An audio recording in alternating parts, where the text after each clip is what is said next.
Greetings, mortals. This is Zephus the Dragon. Welcome to another live stream. This is Citizen Sleeper. This came out a long time ago, but it's basically a dice rolling RPG set on a dilapidated space station, and your main character is a consciousness inside an AI, something like that. It's got a lot of interesting mechanics there. Yeah. Little housekeeping, real quick. That Nintendo Direct Partner Showcase, I don't care what people said. I think it was a banger. There's a lot of really good games in there. Obviously, Bethesda coming in hard. Resident Evil coming in hard. There's a few games in there that were a little lesser known that I was looking forward to. One is Concept. That is a hybrid of a board game, kind of like Monopoly, with Magic the Gathering style card draw. It's weird. Like, if you've never played Concept, you should play Concept. It's good. And then there's a whole bunch of other games. Now I'm torn because Resident Evil and Fallout 4 come in the same week, and I'm like, well, that's unfortunate. So I'm going to do. Also, Citizen Sleeper obviously was not the game I was looking forward to playing this weekend. There was a different game, but it launched too late, so I may do it next stream. We'll see. But yeah, looking forward. The reason I'm playing this, obviously, is one, it's on sale. Holy cow, it's on sale for a good amount. And it was recommended. The Nintendo thing recommended it to me, so why not?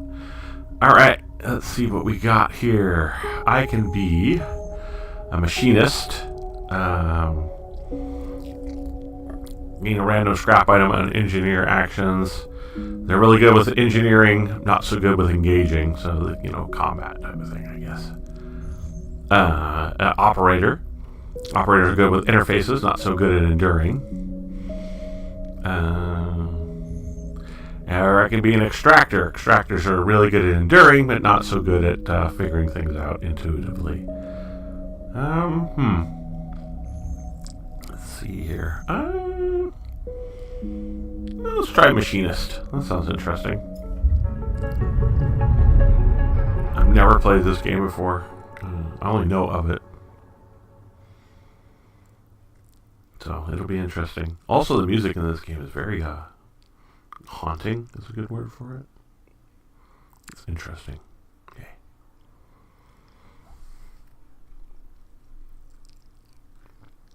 Here we go. Alright. The first thing you become aware of, waking and the disconnect, the delay between thinking and feeling. Act and acting, minor always perceptible, always present.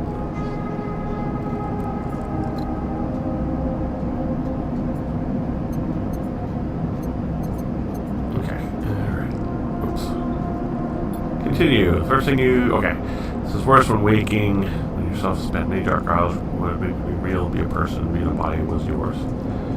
Oh yeah, because you were a consciousness in a mechanical body. Sleep in a cold lake on a hot day, sting of blood, spelling from a fresh wound, the friction of a fingertip. All of a sudden, memories are clear, closer than you thought, barring approach, until you can't tell one from the other. Cold slips in behind and around you, sensations for you to reach. Perhaps you'd be thankful for the dull nature of this new body, given your current circumstances. The walls of the container feel immediately present, cold, hard, at your back and face, cramping your limbs. Your desire to stretch, knowing that the claustrophobia comes next, and retreat a little from your central nervous system. It isn't painful, not like you used to know pain at least. In emergency mode, pain is a message delivered with efficiency and ease, a reminder that harm is imminent. There's no insistent throb, no trembling nerves. Just a warning delivered with the banal quality of a digital notification. Right there are thousands of them. Remember the others.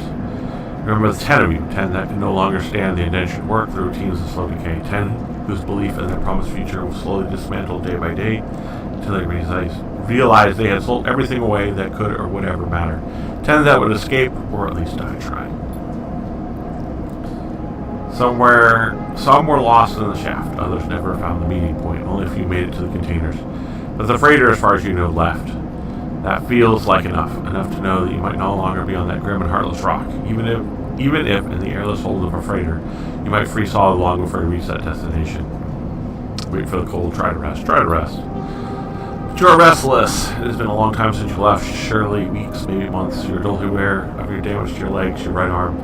You've been reserving energy as much as possible, but your body still needs to shut down many of its systems to protect you. You have spent much of that time asleep, knowing that anything else would be impossible to endure.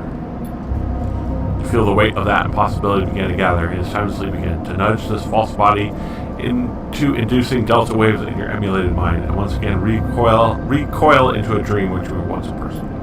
Time passes, cold creeps further in. You feel something. Warmth. Not true warmth, but the indication of its presence.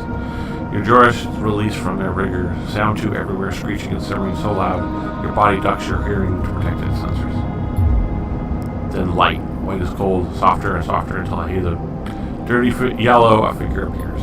You are out. Oh, hey, there we go. I am out, as they say. Alright, so the only thing right now is this here.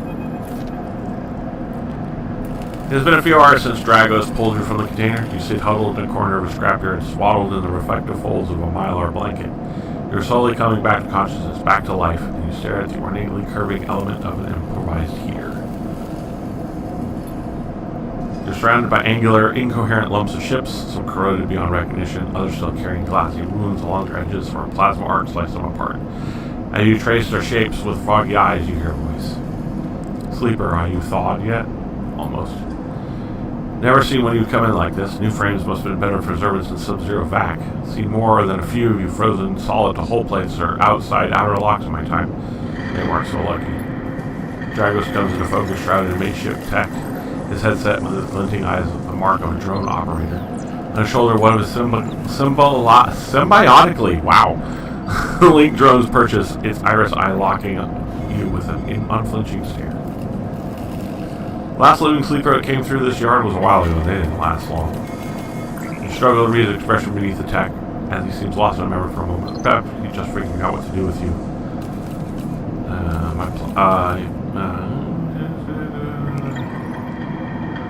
What happened to them? He ignores your question. I won't ask what led you to do it, to sell yourself to a corporation.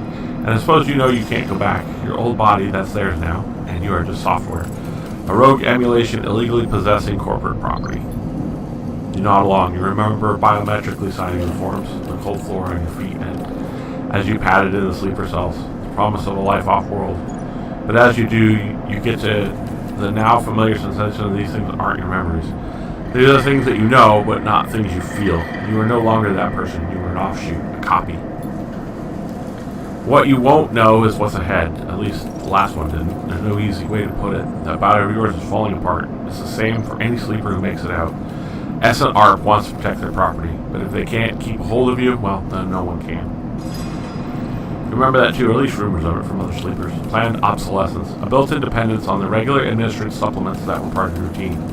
Stop taking one, your body begins to shut down, separate from your emulated mind. How long has it been? How long do you have? Burn out, sleeper, you are one of the lucky ones. Dragos glances up and away towards the glassy dome of the yard. The eye is the best place you could have right now. The eye? The station, you'll see soon enough. Dragos impatiently shifts his weight. Look, I've got things to get on with. It trails off. There's an old freight container I've been using as storage out in the stacks. We've been pulling in much valuable scrap these days. You're welcome to it. Something wells up inside you. Emotion, fatigue, shakily gets to your feet. Alright, you head up on there. You look like you need some rest. And with that, Dragos walks back to the Rex. His drone's already converging on a rusting hulk. Plasma flashes silhouetting his spindly figure as he returns to work. Alright, welcome to Irlin's Eye. Life on the eye runs in cycles, during which you can talk to characters, explore areas on the station, and perform actions. At the end of its cycle, you need to head to your current home to rest. Resting will move time forward on the station. Head to the empty container location to rest and end the cycle now. Select locations and okay. So I can't go anywhere anyway, so it doesn't matter. Here's my character. I have no upgrade points. Okay. Efficient extractor, chance to gain random scrap item on engineer actions.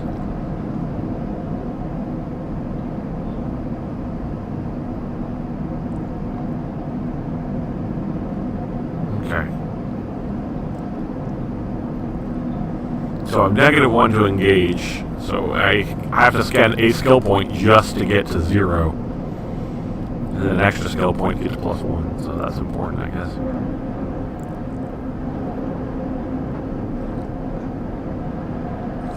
Okay, well, anyway, you're home for now, an empty container. All cycles need to end, rest and prepare for the next one. End cycle.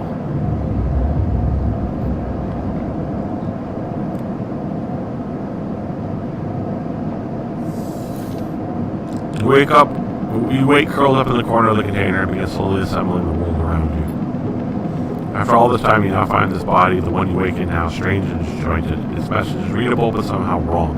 You sit up pulling the mylar blanket close against the cold. Here you are on this ruined station, millions of miles from anyone you know. Are you still in the system? Did any of the others make it out? It's impossible to know. After all this, what matters? Building a life. Maybe you did get lucky, find yourself here. Maybe here on the edge of everything, there's a life for you to build. Before you can build anything, you'll need to learn to survive. Maybe you can do that. You can make a life for yourself. Dragos has left a few comforts in the container. The mylar blanket, the bedroll you sleep on, a canister of water, a makeshift electric stove, and some faded sachets of some desiccated powder. You thumb the power stud of the stove and begin to boil the water. The contents of the sachets smell like damp wood, and you sprinkle them into the liquid. As the pungent smell washes over you, images of your restless sleep come back to you. A ring, like the station, but skeletal and ghostly. A web of threads pulling your skin. A constellation of bright polygonal shapes, like angular suns burning into your mind. There's something unpleasantly visceral about these images, and it's long after you finish drinking before they begin to fade. You tidy away the stove as best you can and try to gather enough energy to greet the day. Okay. Yellow, your condition. It represents the current state of your artificial body. It's bleeds by 1 segment each cycle, but also be damaged by violence, injury, or lack of food. If your condition bar empties, you will suffer a breakdown. You'll have to figure out how you can recover your condition now that you no longer have access to corporate pharmaceuticals that are keeping you alive. Action dice. As you start of each year cycle, you roll your action dice. These dice can be used to perform actions on the station. The number of dice rolled is based on your current condition. The worse your condition, the fewer dice you have. Once you have used your dice and you cannot take any further actions, must rest to recover them, ending the current cycle. Energy. You also need to eat to survive. This is represented by your energy bar. You can refill your energy bar by eating, but first you have to find somewhere to get food. Your energy depletes by 2 segments each cycle. If it becomes empty, you will be starving. When starving, energy loss becomes condition loss, and your condition will also deplete at double rate per cycle. Okay.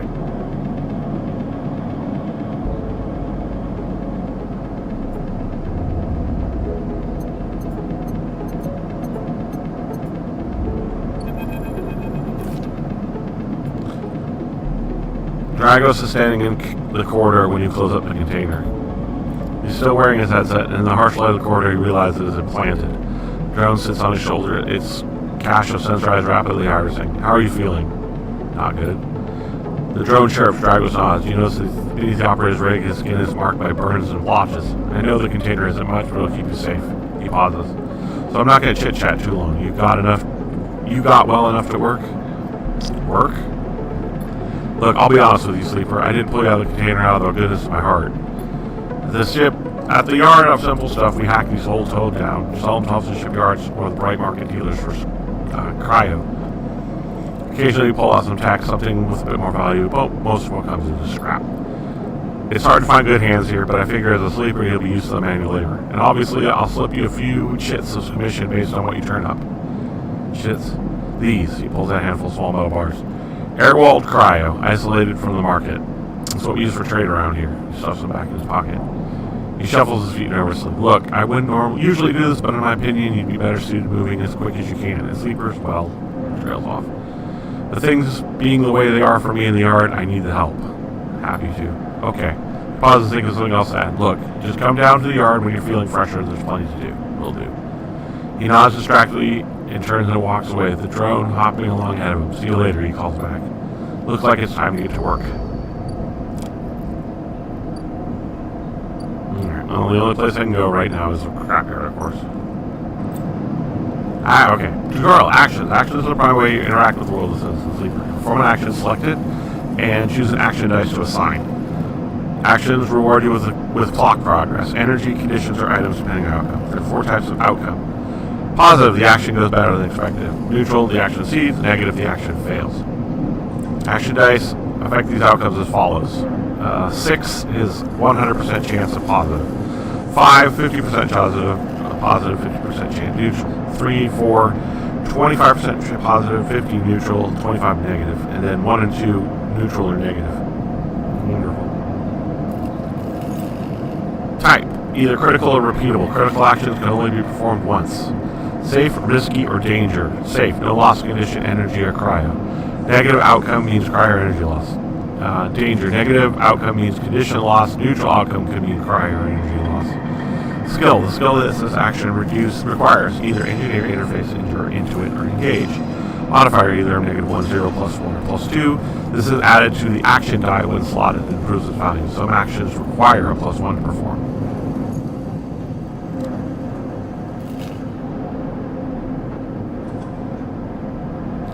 So, hull desiccation. Either the rustiest hull can hide valuable components, materials, extracting and cutting. So this is an engineer. So this one I get a bonus for, no matter what. And then I still don't know items or data, the difference between the two. Okay, anyway. Is there an, okay.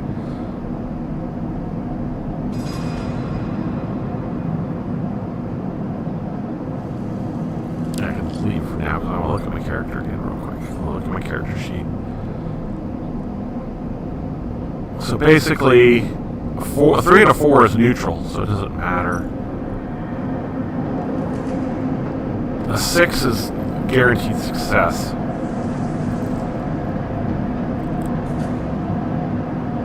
I mean, I'm tempted to put my 6 in here just to do it and get the good on that one because, yeah.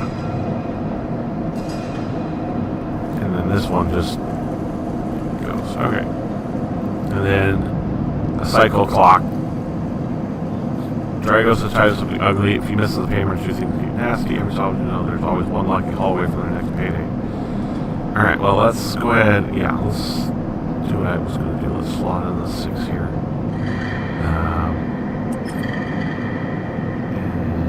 Start the action. This is guaranteed success.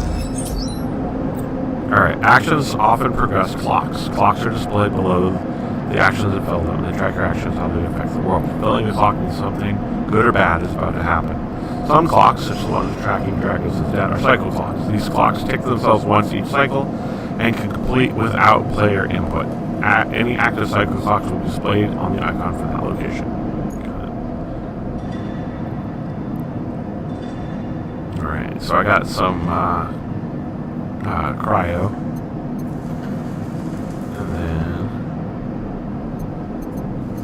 again. I don't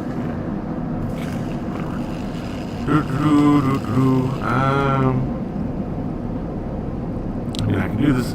I guess these are. Oh, it's actions complete, so I can do it today.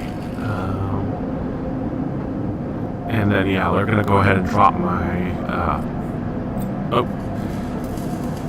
Tutorial drives and navigation. It says sleep where you will unlock drives and you discover more of yourself in the world. Drives guide you to pursuing specific objectives depending on which path you should take. You can track drives.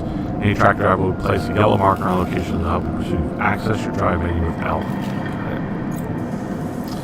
You're now free to explore Airland's Eye and make life yourself. Try tracking a drive to help you survive. Look for food and keep your energy up, and a way to recover condition. Fill clocks to progress stories and find new opportunities. Remember to end cycle at your home when you're out of dice.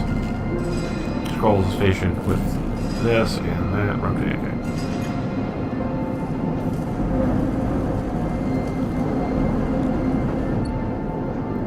Oh, so yeah. Oh, wow. So the station is actually a lot bigger now that I'm done with the tutorial. Alright. Drive, repay Dargos, survive as a drive. You need access to corporate pharmaceuticals, otherwise to escape the temple, come to a rapid end. Find a doctor. Okay.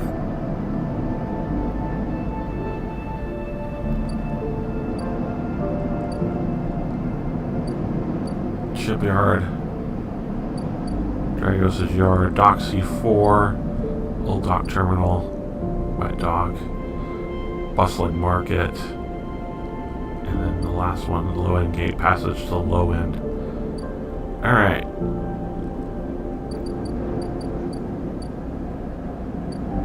I need to market.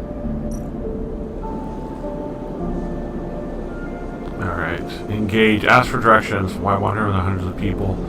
All you need is the courage. That's a danger? Talking to people? Interesting. And then explore the market. Risky. And into it. What else we got here? What I can use with these dice. Low end gate. Pay low end toll. Since big car trouble in the low end, you can impose a toll for entry. No one gets in without paying 60. I definitely don't have the money for that. Rotunda. Cycle clock. Take several cycles to reach the starboard belt and return loaded with scrap from old wrecks. Got it. So I don't have to worry about that one. Dock C4. So those are just clocks waiting to cycle out. Okay. And then Dock Watcher. Have an age watch list. Okay. And then the shipyard. I'll be my engineer, assistant shipbuilder. Yard hands. Alright, well, shoot. I need to go to the market, though. That is my absolute need to. Exploring the market is risky, but it's what I gotta do.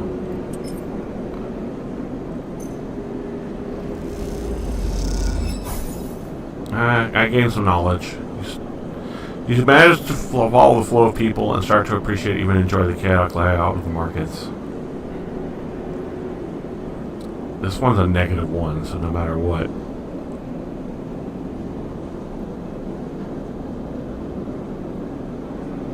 I should get a higher score before I do that one. 1 or 2 is going to be absolutely crap ton. Oh. Next comes a call from the enforcer at the door. You shuffle down the flickering hallway towards the open apartment door. You keep your head down and your shoulders tight in the queue, trying not to bring attention to yourself. You were thankful for the tip-off that the doctor was operating out of this place, but now that you're here, you aren't so sure.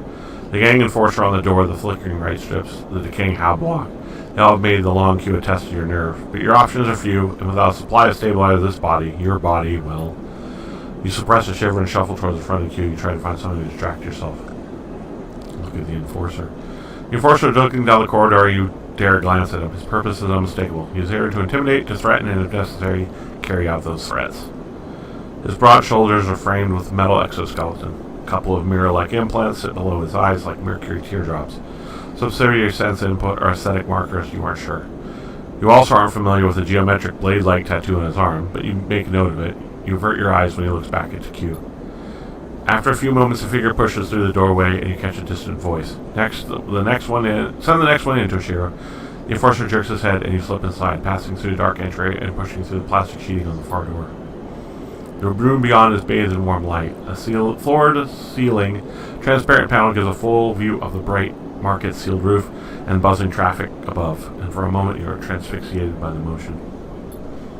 Come, sit, calls a sharp voice, and you see a silhouetted figure turned away, replacing the plastic sheeting on the frame of the simple folding bed. You make your way across the room. The figure turns, and as they do, you see an expression of confusion flash across their fingers. They open their mouths to speak, they blink, and then quickly regain their composure. Please sit. They gesture to the bed and turn an open case of tools on the table. You sit. Sabine turns, a compact diagnostic scanner slumps on her hand. They hold it to their eye. Remain still, please. Their tone is clipped and businesslike. You stare ahead, still dazed from their expression when you first entered.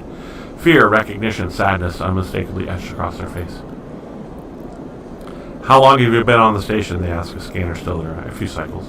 They nod. It's good you came to me. They set a diagnostic scanner on the table. I'm going to start by assuming you don't know anything. They take your arm and roll up your sleeve, inspecting your synthetic skin. Your body is dying, they say without ceremony, without drama, but without empathy. S&ARP doesn't like to see its property technology get loose. To prevent bodies like yours, frames as they call them, from being stolen, repurposed, or in your case escaping, they built in a process so-called planned obsolescence. Frames decay rapidly when they are not regularly injected with stabilizer, one which S&ARP remains the sole producer of. They look up. Sound familiar? Yes. Good, that may help. They swapped your other arm, running some thin metal device over your skin. You feel your forearm tremble.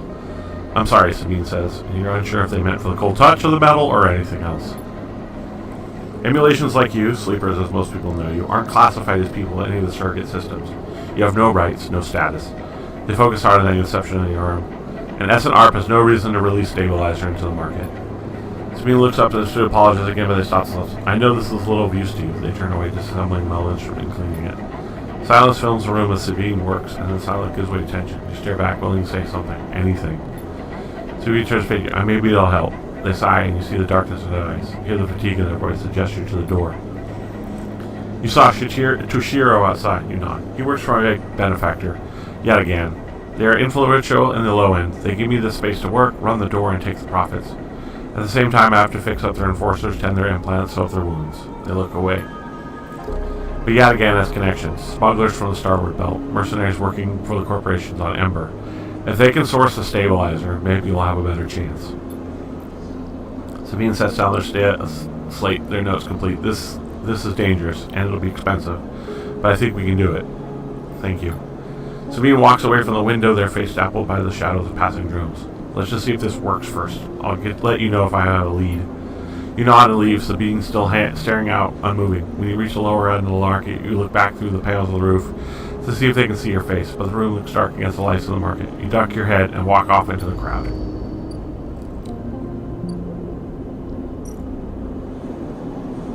Alright, it's going to take 3 cycles for that to stabilize. Alright. And I can't get to low end, obviously. Space station is interesting. And those 2 docks are on a cycle.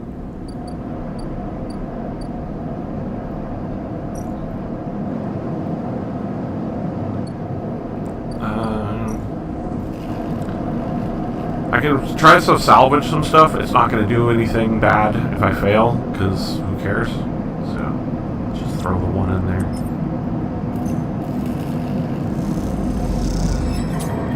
Negative. You ache from hammering with the scrap, and most of it crumbles into worthless rust. You call it a day early before you injure yourself. Alright, can I throw another die in there? Yeah, I can. Again, 50-50.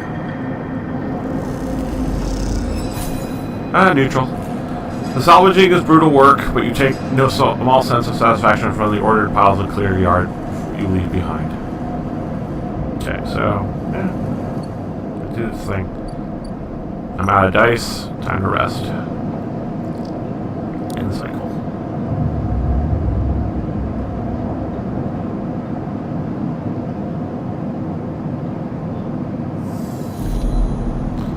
This time you don't wake up. Instead of the ghost of the station, that shifting skeletal ring surrounds you. For a moment, you are gone, absent from your own body, stretched out across the colorless void. Then the connection has begun to establish itself, threads tugging on the edge of your mind. These threads become vectors of exchange, and then extensions as you feel your thoughts slipping away down, dissolving the millions of disputed nodes that connect you. You see the station. No, you feel the station. Like a web of texture and a smooth black liquid. Observe it. Even though you have no eyes, no sight, you can feel the map of the station. No, not the map of the station, but the map of its connections. It is a looped cloud with spokes and spikes just jet out in space. It's an ingrown thing full of obsolete loops and severed pathways. It is the system, a map and a territory all at once. You notice a tugging feeling pulling at you incessantly, as if you were a small child. Somehow it's pulling in two directions at once. You look down.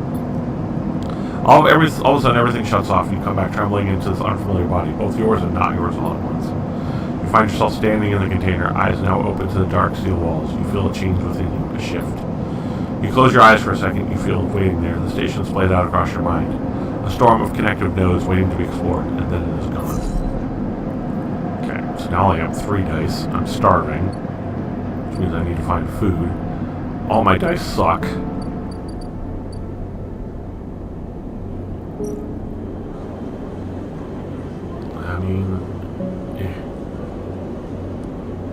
Throw this die in there, I guess.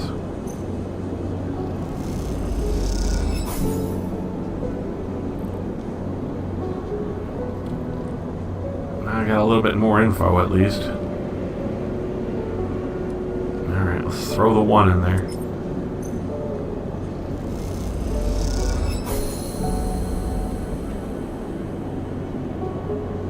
Okay, well, I got information at least. New drive. Survive. Build a ship mind. You heard talk of a fabricator owned by the Ord Exchange. Without a few fragments, you could build a ship mind core.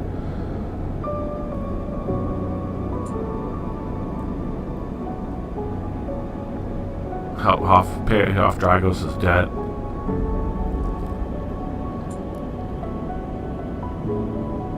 Oh, food.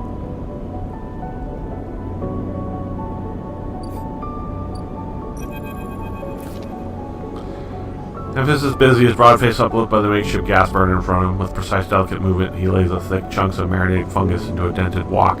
His other hand idly tossing a metal bowl of sliced vegetables and some red flake dressing. The smell is incredible. You watch as he fulfills a set of orders, heaping the fungus with a bright salad, depositing in black plastic trays. A stack of chits rattles his apron pocket as customers file past the burning, handing over payment. Approach. You join the queue. It's almost made of off-duty salvagers, vac suits unzipped and rolled down to expose stained vests, grubby moths, and a lattice of scars and tattoos. They discuss the best food on the eye, the best drink, comparing notes on bright market dives, their words cut through with heavy spacers line. Eventually, your turn, and you shuffle to the emphasis, speaks in a demon tone without looking up. First try is free. Thank him. It smells almost unbearably strong as he cooks. The earthiness of the fungus laced with something spicy. Smokes makes your eyes water. The heat from the burner is like a bonfire. Its skin hardens with its glare. I know you sleepers, Emphasis says while he cooks, his voice deep but clear. A hard life, a lot of stories. He glances up beneath the cap of his piercing eye. I know. You begin to tell him about your journey into the eye, and he nods as he cooks, his eyes never leaving his work. You tell him of the confusion, the pain, and also sense a possibility in its sudden arrival. You tell him of the cold and the dark of the container, and the endless cycle spent within. Now it seems you tell him, like some dream that you once had but can't forget. You tell him the eye excites you and scares you, and you're not sure where to walk, where to look, what to do. Eventually you tail off, running out of words. He places the plastic tray of steaming fungus in your hand. Next time, we talk some more. But next time, you pay. He slams a heavy hand against the button on the right side, shuts off. The roar of the flaming impressive heat fades. Next time, then, sleeper. As he waves you away and begins the walk, before you turn back the alley, you notice geometric patterns and circular scars across his forearms, each surrounded with a constellation of glittering pin marks. You walk away, and as you do, take a bite of the rich, spicy, delicate, sweet fungus. Your taste sensors light up a fusion reactor. You'll be back. Hey, I'm not hungry anymore. Perfect. Or exchange.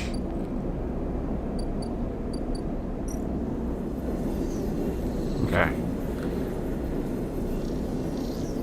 Okay, that's good. Or exchange is always hungry for new hardware to buy up, break down, and sell off, and you're happy to supply it.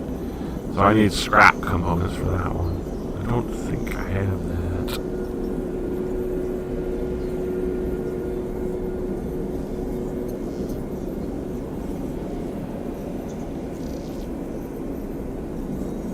Yeah, all I have right now is chits. I don't have anything to sell.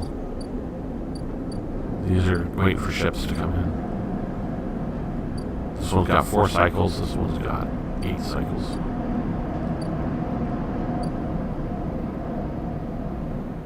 And then that's the end of the station down this end. And then up to the south side, I can only get through with 60 for toll.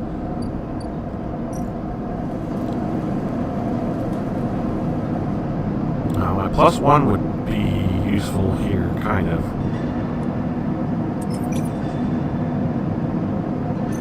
I have a 75% chance of getting something. Negative. Ouch. At least I got nothing. I got some crying, I guess. Obviously, I'm gonna need some money.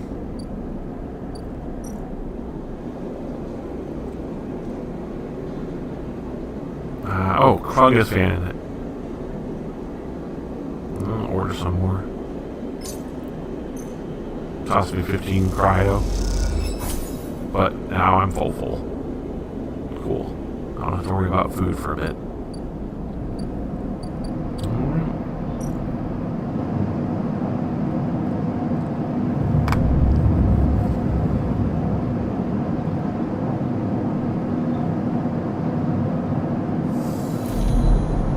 The skeletal ring of the station fills your mind. It sparkles with green lights, like stars reflected in the winter lake. It is clearer, crisper than before. The threads still pull, but you remain in place, flickering in the flow.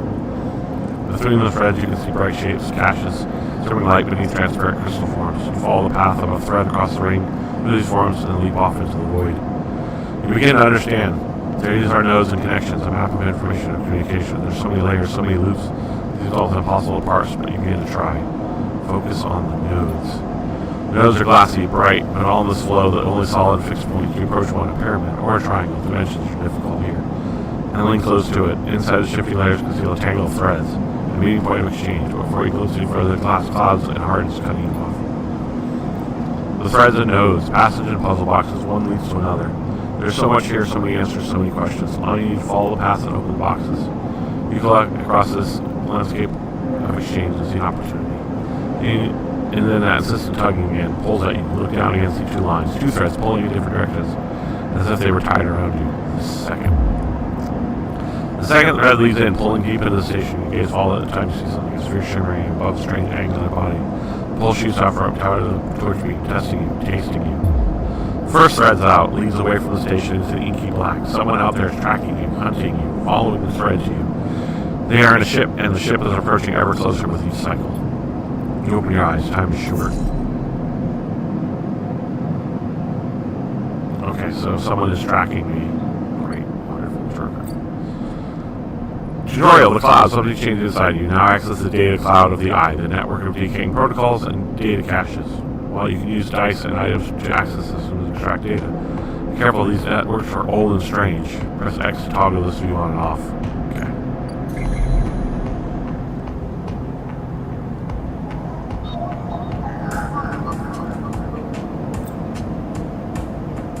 Data actions allow you to extract data from the networks of the eye. They work like dice action, but unlock you must match your die to the one displayed on the right.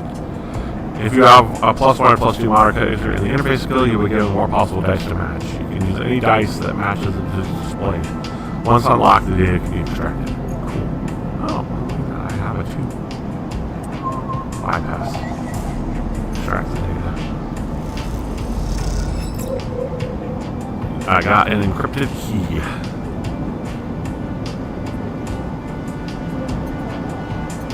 Oh, okay. Now we see what the difference between data is. Okay.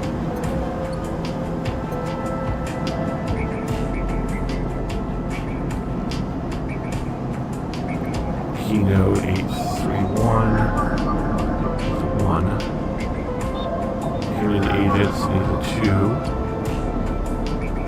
Solheim gate. Use the Solheim cipher. key node needs a 3. This agent needs a 2. And the last key node needs a 1. Okay. That's good to know.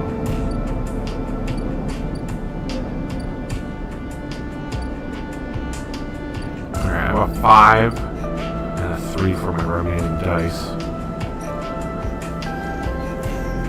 So I don't need scrap to sell. If I was good with intuition, I could play that for a 6. Alright, I'm not though.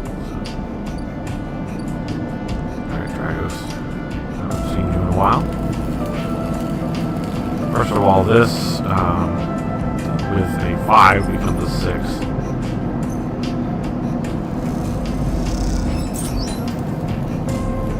Oh, cool. I got a random scrap item. Nice. You can sell that.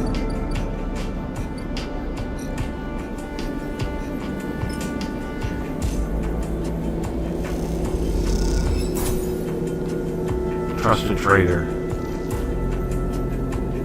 An old ship mine fabrication stack in the back of the market, but only trusted traders get access to it.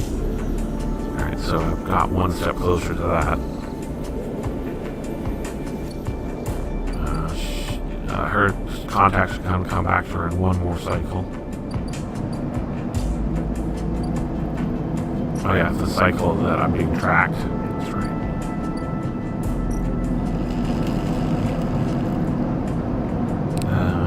3 and a 4 are functionally the same.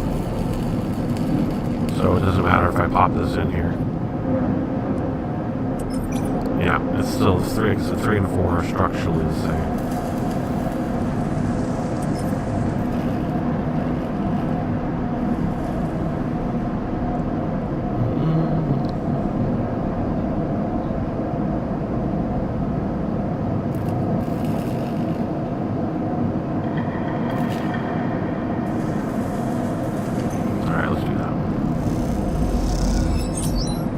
Got it.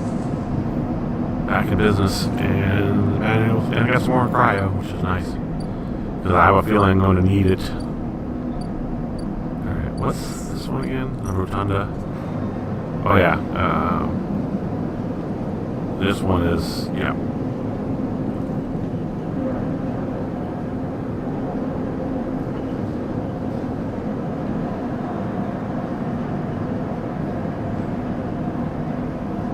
Dice anyway, but I just want to see if there's anything else. And then the shipyard.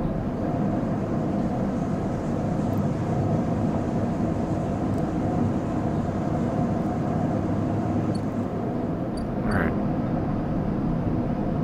Off to bed, I guess.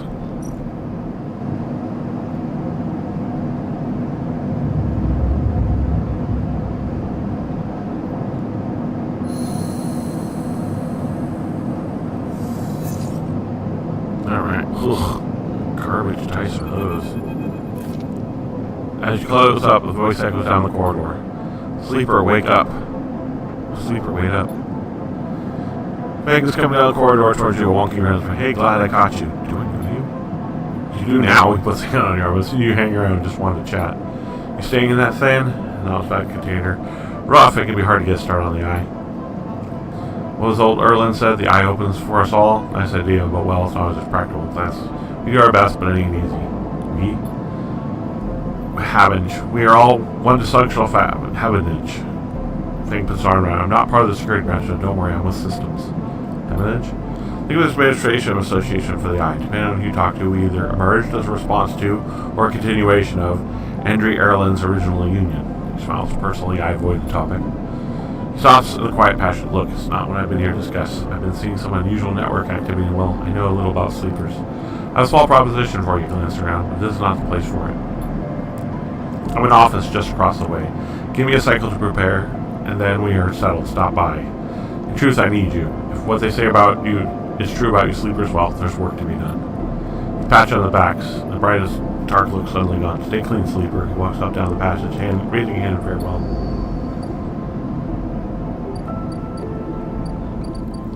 this is done.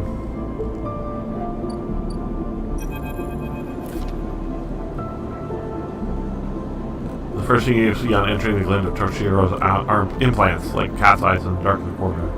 Now you as you arrive at Sabine's door. The entryway is still dark, and you push through the sheeting onto the surgery.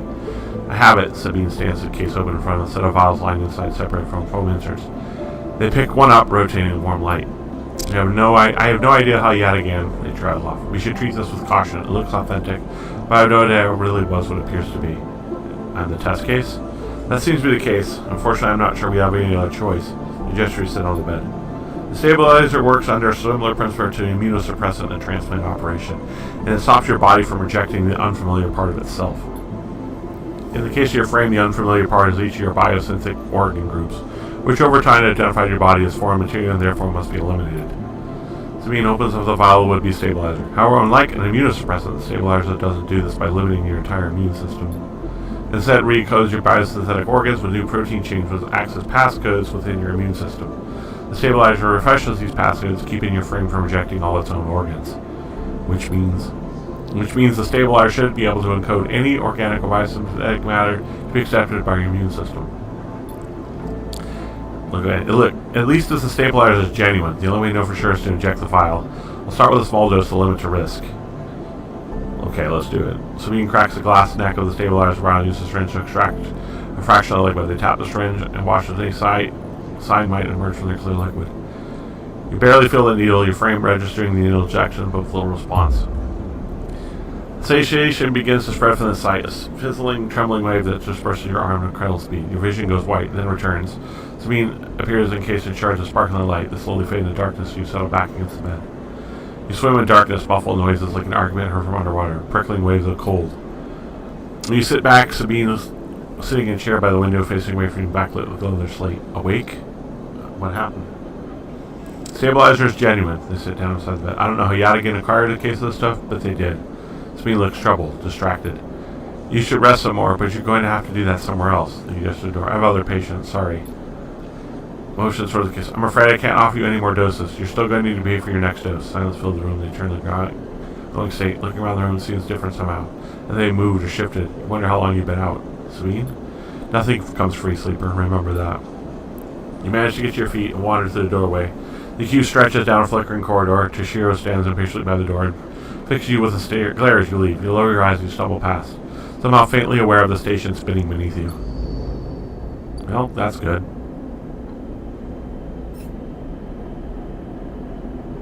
Okay. How much does the stabilizer cost? 100 cryo! Yikes! The good news is I have all the dice. The bad news is, holy cow! Alright. I'm gonna eat.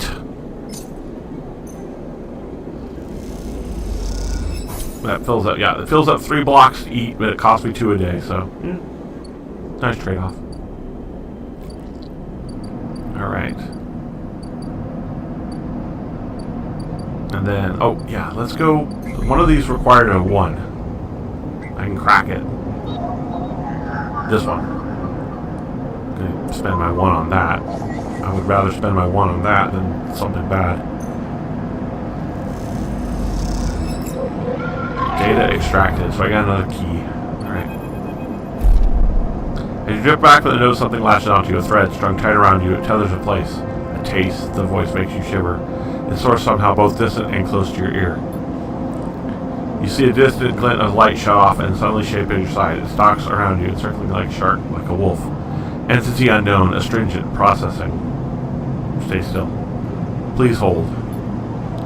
The thread around you thickens until it's a ring. A cylinder of tunnel light circles around you. It is blinding for a moment, then it's gone. As it fades, you see a figure, a creature in front of you. Its strange head flickers between different angles, reading you. What are you? In shape, pace around you on lithe legs, enough that there's no ground here to pace on. Entity, identify, origin, serial, cadence. The figure faces you unexpectedly. Sleeper, S and ARP. Unknown, known. Figure's strange head rotates. Brackish signature. Of and not of, attempting interface. As the figure speaks, more threads begin to spiral its head. Thick, snaking, vine-like ribbons that flex and wave. They approach with intent. Stop. The figure also thread head twitching. Entity, your Your identity is unknown. We only seek to correct illegalities. Can you affirm your legal right to sentience? I am a person. Incorrect. You are an entity. All at once, Hunter said, his direction in front of yours, blocking your vision. You stink of their taste. The one from the sealed lock. Hunter shimmered with fury. I will find access. I will interface. Sealed lock. Entity hides in the rotunda. You are its puppet. Hunter extends a razor-edged thread. I will not be diverted from my task. It glows with murderous intent. Strike. You lash out with all your force, not a physical strike, but focusing. A spike with interference, leaping out like a tip of a spear. Hunter stumbles, shifts, separates. Wake up. You open your eyes, blinking back to the station light, shaking with fear. Great, I got hunters here too. So I got a hunter in the real world and a hunter in the digital space. Wonderful. Alright. Drogos. Being an engineer has got its advantages, because I can turn a 4 into a 5 here, which is going to be useful. I mean, now it's a 50-50.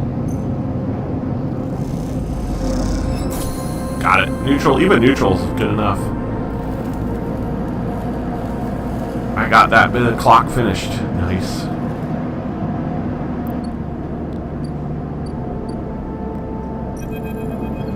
You arrive at a buzz of activity in the yard. Red lights blinking flash across the vast dark shapes suspended below the dome.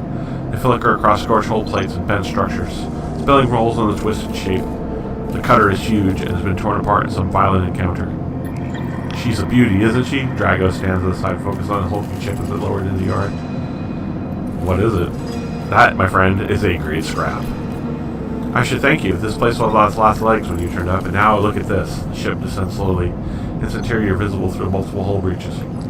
You struggle to gather the same enthusiasm Dragos for this monstrous craft. You can't help but think what became of its crew. What happened? What do you mean? He glances at you. I managed to convince our salvager friends to give it to me on credit. That's what happened. No, what happened to the ship? Not my concern, he shrugs. The ship creaks with it. Calving iceberg as it reaches the base of Dragos' vision. I know I said you shouldn't stick around, but I'm going to need your help with this one. The drones start to crawl over the hulk, their lights illuminating flashes of a dented hull. Watching, you wonder if you arrived in a similar fashion. Locked inside that container, the wreck of an S&R freighter lowered into the yard like a corpse ready to be butchered. Or was the container delivered to Dragos on its own? A womb for your rebirth into this strange station. You shudder. Perhaps you could learn something about this ship. You might be able to trace a path that led you back to this yard. Dragos squeezes your shoulder. After these past cycles, I think we're up to it. What do you think? You see the fading ship on the ship and blaze on the side. Winter light. Let's do it. He claps you on the back. Glad to hear it. Come back in a few and we can make a start. A real beauty, Dragos repeats. Perhaps just to himself. You take one look at the shattered ship on the drone and start cutting, and somehow you're feeling suddenly cold in the empty passage. Beautiful. You've completed your first drive. Each drive complete unlocks an upgrade point to spend on upgrading your character. Access your character menu with R.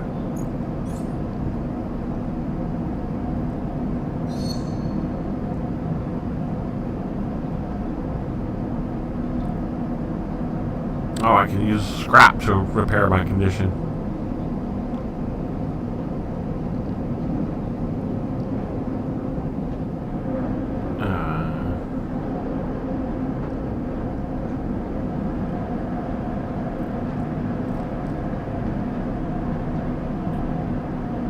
Yeah, this one that turned into a 0. See, I can upgrade my engineer.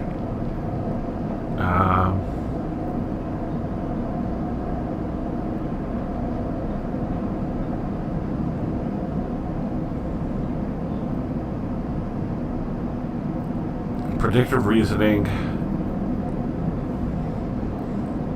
Sunbathe allows dice energy at home. Transfer intercept. Chance to gain cryo on interface. You know what? Let's see here.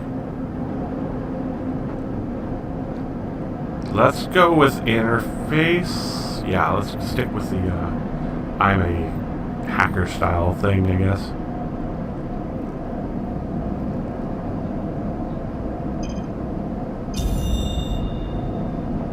Cool.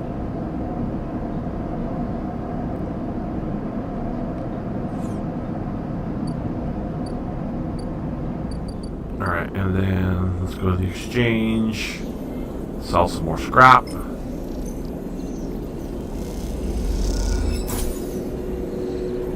So that is easy cryo.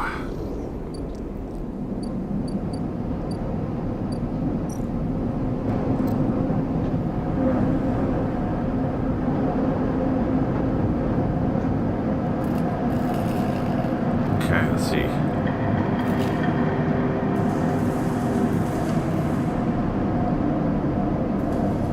Investigating when lightning is picking through the system and structure with care.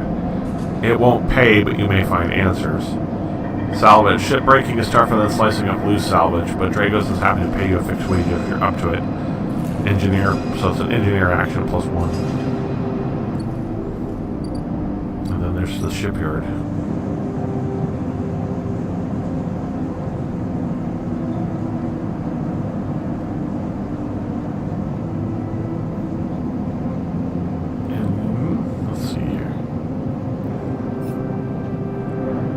Build a ship mind. There's no emphasis. Yeah. Study the winter light. And then survive. Vial, stable leather. Alright. Anyway. Let us do this. I have engineer turns this 4 into a 5. Let's try that. See what happens. Hey, it worked.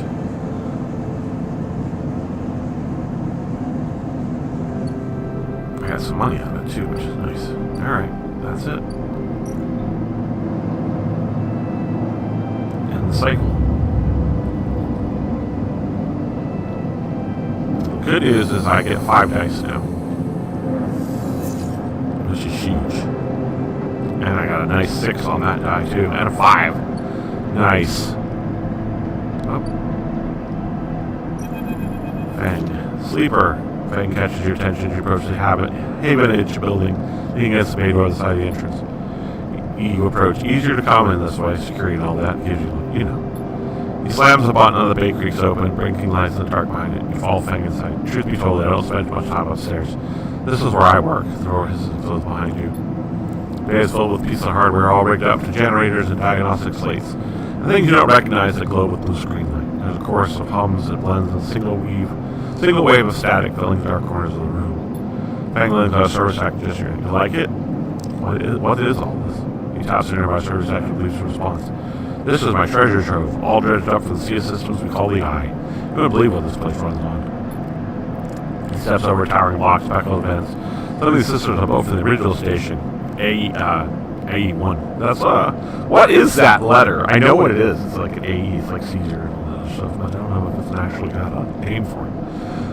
The one Solomon built. We have an event of new components, repair things we've never built, reverse engineer entire subsystems into existence. Residents here look up at the Eye and think they are seeing a concrete reality, but this place is a system in constant flux, decaying and growing, collapsing into new configurations. He walks down between the hardware stacks as you follow. We're keeping this place alive, but also remaking something new, dragging it away from its corporate origins. You stop. At least that's what I'm trying to do. He turns back to face you among the flickering machines, humming all around you. I know you can see this too, Sleeper. All these systems and sections, you can't you? I can see it. Makes sense, right? You're between here and there, between the people and your systems. You light this place up like a beacon. That's what I need. You glance at the lights around you, and as they seem to flicker, you're relying to follow your gaze. Fang knows it too. I'm guessing being a beacon is always ideal when you're on the run, though. You're tracking me. He pats you on the shoulder. Maybe I can help you with that. There's a lot of old growth in this place. Subsystems I can't see. Access protocols, lots of time and decay. Secrets. A shitload of secrets. With your help, I can unlock this place. Break off those last ghost limbs of corporate control. Those and forth through them. Even in Havenage, there's old growth. Those whose roots trace back to those battle days. You help me dredge up the past, and I'll see what I can do about that tracker of yours. He winks. Well, you see, Sleeper. I'm in. Fang pumps his fist and claps you on the shoulder. You need your eye. You won't regret it, Sleeper. Fang passes you a ragged-looking metal tab. A gift, he smiles. It's the Solomon cipher. I dug it up from the depths of the station. Slot that into an old network gate, and you'll be able to pull all kinds of secrets from the nodes inside. Walks back to the front of the bay. Start by bringing whatever you can, whatever you turn up. Use that emulated mind of yours and see what's out there. Let's get a picture of how things are. Those above, he nods to the ceiling, have granted me an acquisitions budget. I can pay you whatever useful data you bring in. I know you need it. He slams the button again. Keep it quiet and keep it clean, sleeper, and I'll see you soon. You step blinking back out of the passage. Those flickering lights still in the back of your mind. Alright. What do we got here? Deliver. Okay. So I need soul time data. Which is where this gate is. Which means I need the Soulman cipher, which I got.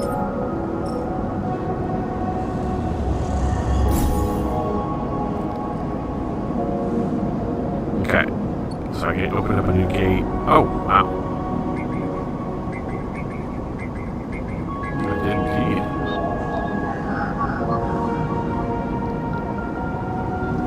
That's a 4.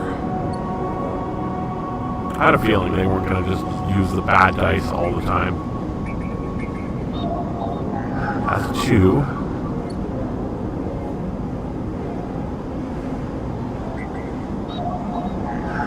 That's a 1. Okay. So I have a 1.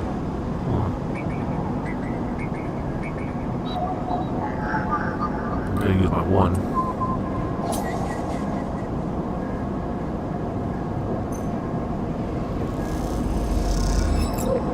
Cool. I got that data that he's looking for.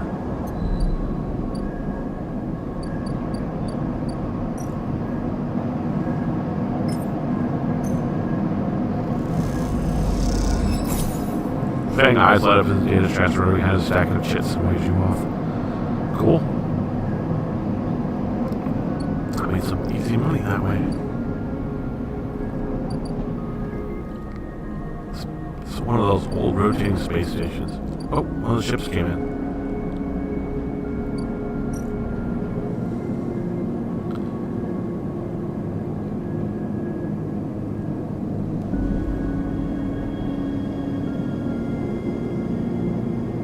Unload containers.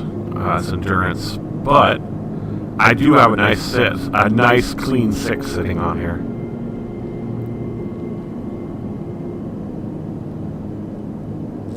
You know what? I'll work it. Why not? Guaranteed positive action. Boom. Got some cryo and got some energy off of it. Nice.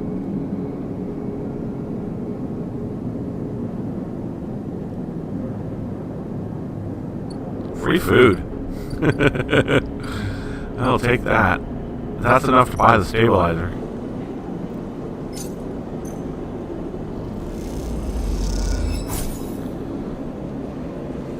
When you ask after Sabine, he doesn't respond. Alright, well, I have stabilizer now. As you quickly leave the surgery, eager to be away from Chichiro's bright glare, you notice something wrapped around the stabilizer vial clutched tightly in your hand. You open your hand, a thin film marked with holes and sigils and rolls around the vial. At one end, a hard metal strip, a handle. Inspect the handle. Metal handle is worn and pitted, but you can see the set of numbers are printed on it. 207F, and then crudely scratched on the handle some later date, low end. You hold the cloudy flame up to the light. It is perforated with ornate patterns of holes. You make out the word among markings, pass key. Is this an entry key for somewhere? For a moment, you consider going back to the surgery and returning the key and then quickly think better of it. Sabine wants you to have this. Or is Toshiro passing on the message? Time to head to low end and find out. Drive complete. Upgrade. Alright. Alright, I can take another die and interface. I can upgrade self-repair for scrap, which is kind of useful. I can get rid of this -1. So that I can actually get a 0 and not worry about that ever again. There's a lot of points to. There's a lot of things to do about this. You know what? I'm gonna drop this 0. Drop this 1, -1, just so I have a 0. I know points are going to be limited, so I have to be really careful on how I use them. Obviously. Pass key for an apartment found wrapped around us. So, okay. So, and how much does it cost to get low end? 60, right? Yeah, 60 to pay the toll. Alright. Let us, and like I said, I got a nice clean 5. And a nice clean 6. A couple of 4s, which are nice. Alright. Dragos' yard. I can use the 5 to turn it into a 6. And... well, yeah, you know what? I need money. Sure. Plus 16 cryo. Not bad. And I get some more salvage.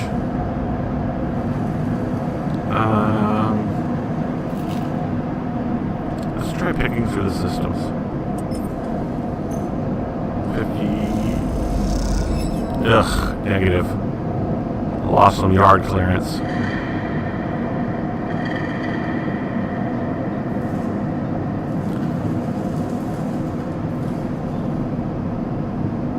So I lost some of Drago's nerve, unfortunately.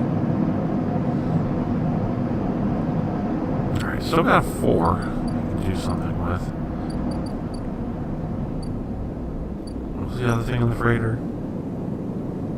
Oh yeah, buy some scrap for 20. I don't need to buy scrap right now. It sells for less than what I buy it for. But I can exchange some of that scrap again. 12 more cryo. I should have used my 6 for that other one. Let's see here. And now I have a 4 that I can use in the digital information.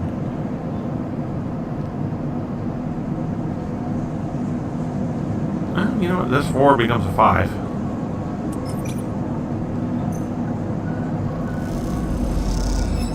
Positive. Good.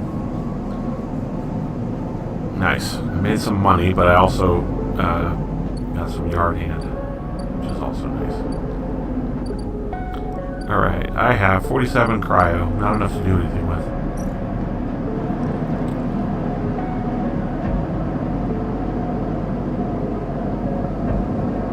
Nice thing is I've got stabilizer now, which is huge. Obviously don't want to waste it until I need it. Ooh, those are some nice dice. I got a nice clean 6, 5, which I can turn into a 6 if it's an engineering action. A 3 and a 4, but the 4 can also turn into a 5, which is nice. And a plot 1. Okay, let us do this first. I know there's one around here somewhere. 2. There's one.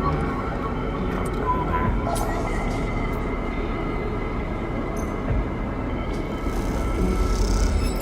Got another key.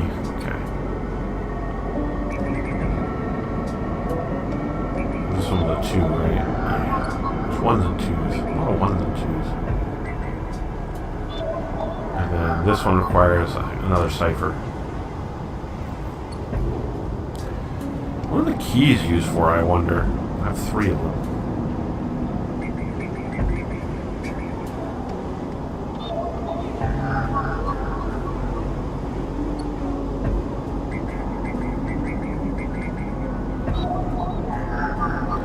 Oh, this is a 3.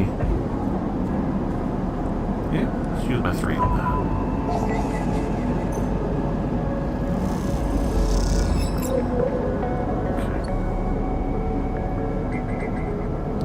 The hunter is definitely hunting me here. Alright, back to the real world.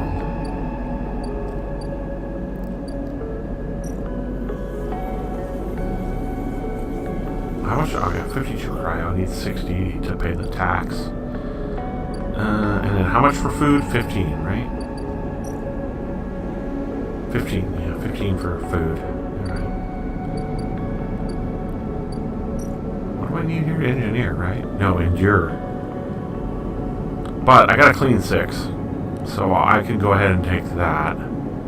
That gives me... that gives me cryo and energy, right? Because they feed me. So I make some money and I get some of that on the side, which is nice. Alright, let's pay the toll. Get my access to low end.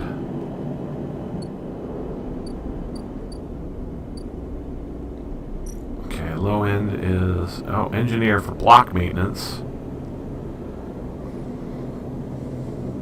and then play tabla, and that's into it. Block maintenance is an easy way to get some information too. All right, but let's go into the unit here.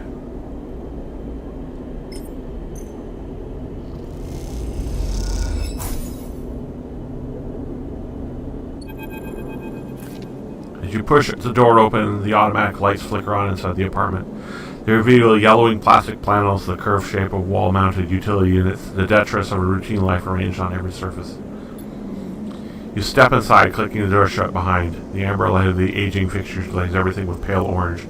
The work surfaces hold a variety of objects, indistinct to dull lighting. A pale blue light drifts from the doorway at the end of the room. Inspect the surfaces. Smudges around the thin layer of dust suggest a recent, rare, and hurried visit. They trace the path to the water dispenser, the auto wash, into the cabinet still half open. On the shelf sits an empty pill case. Across the cramped utility room with its auto wash dispensers, water closet towards the doorway. Through the doorway is a dark, warm room lit only by the faint glow of a terminal screen. Approach the terminal. There's a crackle from somewhere in the dark. Sleeper. Sabine's voice shakes the echoes to the apartment. Welcome to my home. I'm sorry I can't be there. I had to make alternate arrangements. You hear rattling noises, static. I was able to record this message, but I don't dare share my face. Something is happening within Yatagan.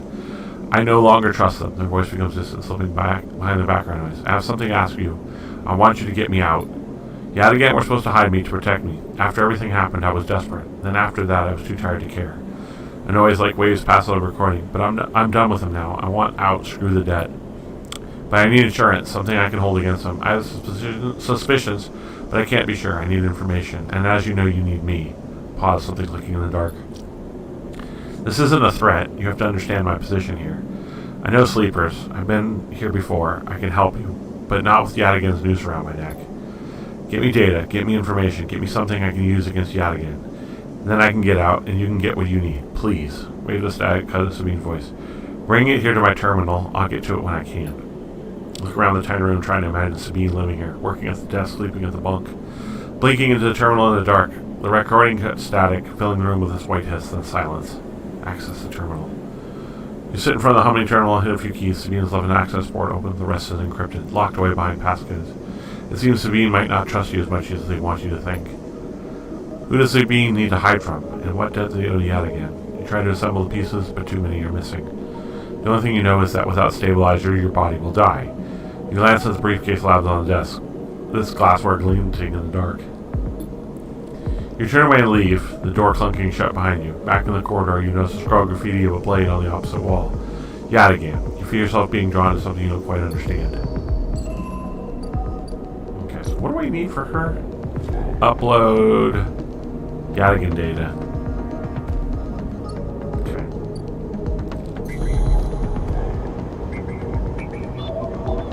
What this is. Maybe.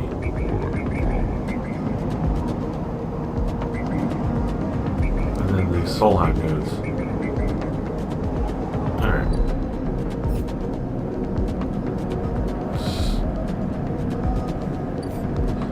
Alright, let's see here. Got a bunch of stuff to do here. Well, this I can turn easily into a 6. Or a 5 even.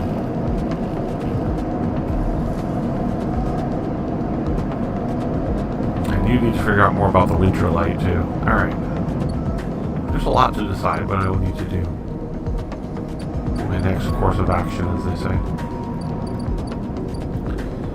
Alright, well, let's go ahead. Yeah, let's keep working with Dragos.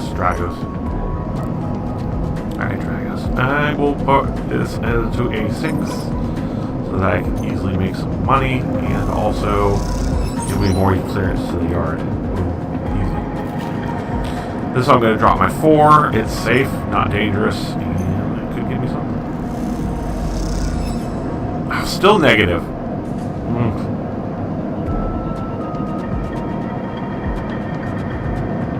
I didn't get anything about the winter light, and Dragos is definitely not happy.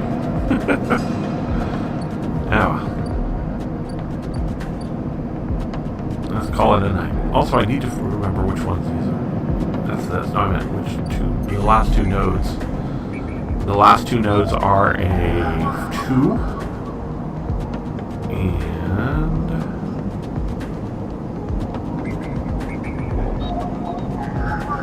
4. Okay. I need a 2 and a 4.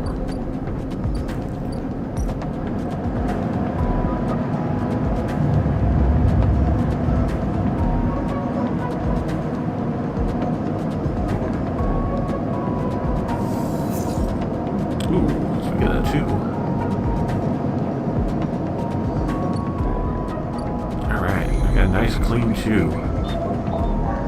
is the 4. This is the 2. I'm going to use my 2.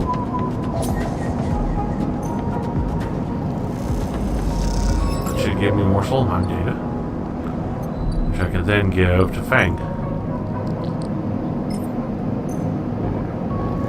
much does he pay again? 15 cryo. I'm very tempted to just crack the last one, call it good. Get a nice clean 6 also, which is also nice.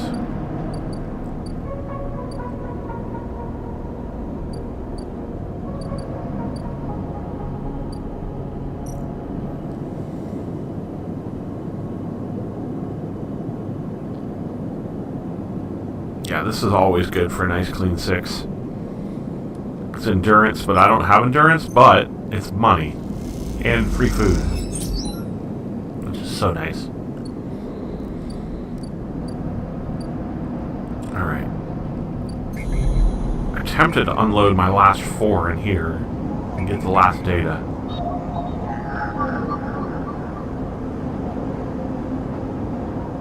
I'll wait till I have more 4s. I really need to save it.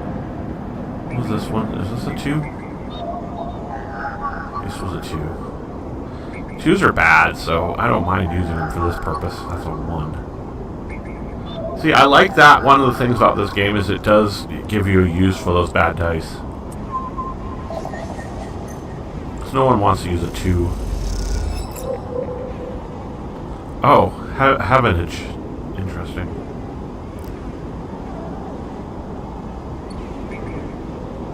Okay, the hunter is 1 step away from finding me again.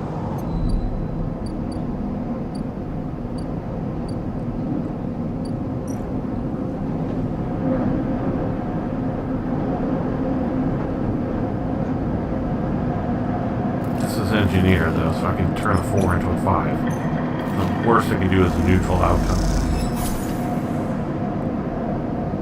Hey, you know what? Money is money.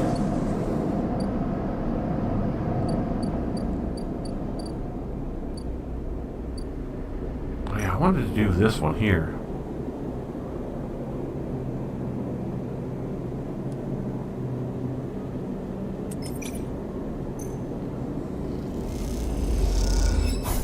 Neutral.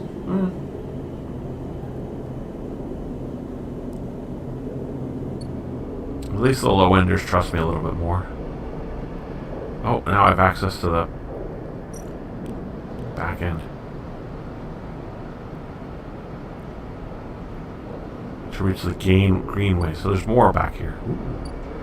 A free spoke.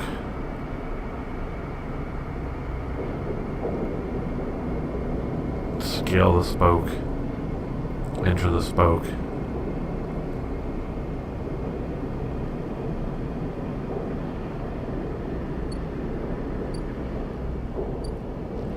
Oh yeah, because of the eye. This is a space station, so the center of the eye. Alright. And this cycle. I'm going to have one less die this turn, this cycle. I don't want to waste my precious 2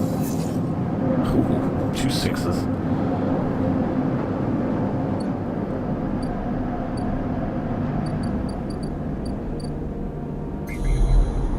This was a 2, right? That was a 1. Oh, I rolled too good.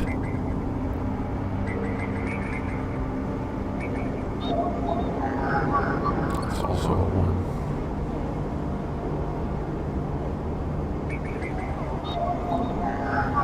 Also a 1.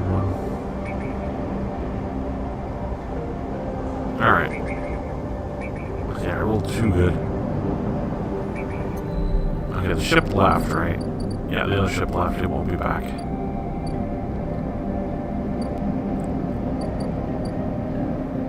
But yeah, I rolled really good. Except for that 2, which I don't think has any nodes. They're sitting on 2s right now. Oh, there's a 2. Okay. And I have access to this? No.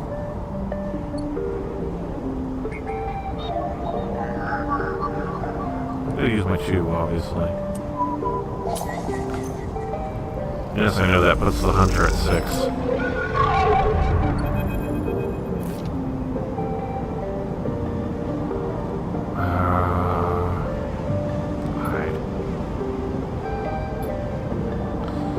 Another glimmer catches your eye closer now. That roving mode breathes in tentacles. It flickers, jumps once, twice, and it's here. Hunter is here.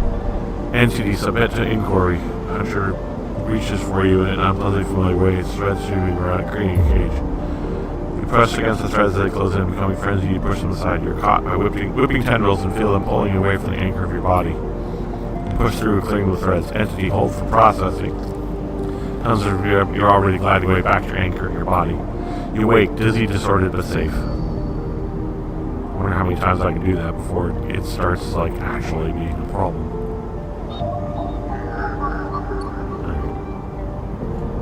Oh, that also did some damage.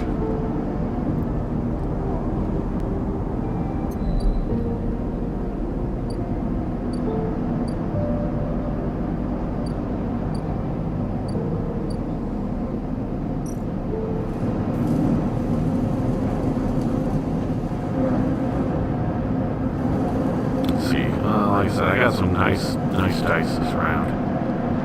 This is, I can turn a 5 into a 6 easy and take that one. There, I got yard clearance.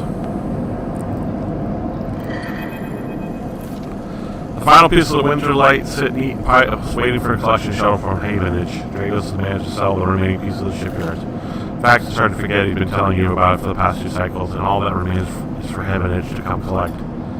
You look around the yard, transformed from when you first arrived. The mostly repaired drones flit back and forth no longer buzzing, unevenly lost in dark corridors. And the scrappiest section sorted the system that you and Dragos have put in place over the past cycles paying off. As you look, you notice a glow of pale light from the office by the entrance, that rundown cab of a building which houses all the records and spare equipment. Dragos must be inside, and you get to your feet and walk over to find out when the shipyard collection crew will be here. Knock. Sleeper, come in. You swing the door open and walk in. Dragos is sitting small amount of dust. The shipyards told me they'd be here soon. They'll hand over the chits and we are set. You write something on a stylus on slate and it shuts off. Of course, we should talk about a bonus. He stands and turns to face you, his face placid. Look, I don't know when the next job is coming in, but this should tide you over for now. He opens his hand and reveals a stack of chits. What's going on here? I said, it's a bonus. Take it. Dragos presses the chits in your hand. I've done well by you, and you've returned the favor. He straightens up and clears his throat, and you realize he's prepared what he's about to say. These chits are for you to take and do what you will with them. They're for me, and they're the last I'm going to give you. He pauses. There's no more work for a sleeper on this yard. He folds his arms. I'm sorry, but that's it. You stay in the cage as long as you need, but the yard is done with you. He turns away his terminal. I need work. There's plenty of work out on the ice. Salvages and offloads at the rotunda. There's the shipyards, the midline. I'm not the only show in town. Glassy apertures on Dragon's head said, "Bright train, no emotion. You need to stay away, sleeper." Positive considering his words. Trouble is going to follow you there. I know it. Trust me. Am I in danger? You expect not to be? You escaped from Essenarp. Drago suddenly grabs you by the shoulder and drags you to the office into the yard. He turns his face a stack of pieces from the winter light, desiccated, cut down, totally unrecognizable ship. You come through that, sleeper. That should have been you, chopped and stacked, his head troubled on your shoulder. That is what happens here. We cut down broken machines and move them on. Well, I didn't cut you down. I'm sure it's all moving you on. Moving you on before whoever killed that ship as out there comes to kill me. Kill you. Kill both of us, he shakes his head. These ships, they didn't get decommissioned. They didn't break down in dry dock. You think they looked like that? They did? Someone ended them. That means someone trying to end you, sleeper. And I'm not done waiting for it to turn up. We've had our fun. Now it's time. He gives you a little shove. Go on. You turn to walk back up. That's it. He shouts and goes inside. Silence hangs in the air as you leave, with your pockets filled with clinking chits and a strangely hollow feeling in your chest. Drive failed. Oh, because I didn't actually... Okay. Because I broke down the ship but didn't actually study the ship. which kind of sucks. But I made a bunch of money. So that's the thing.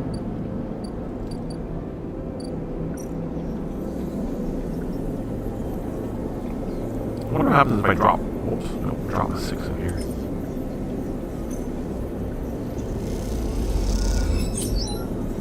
Oh, 2 trusted traders and some cryo. Nice. Easy cryo. And then I can be an engineer here. And it gives me also cryo just for doing the action. Alright, I got this last 6 to burn. Nice thing about 6 is you can use on just about anything.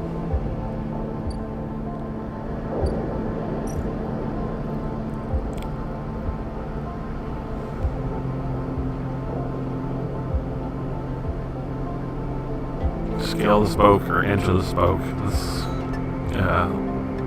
I mean, I've got 6. It doesn't matter. It can never be bad.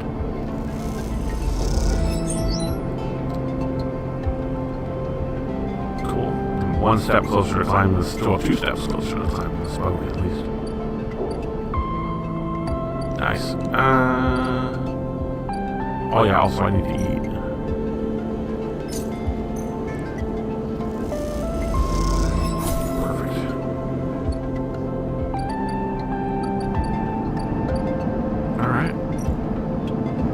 Call it a day.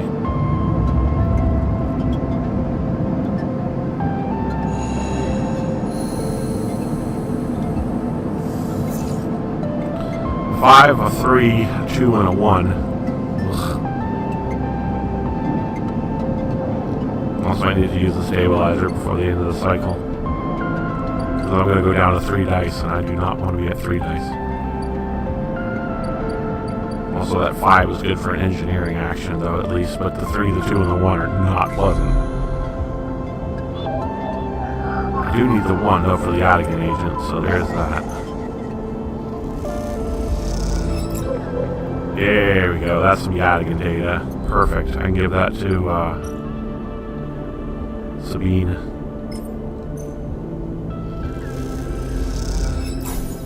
Cool.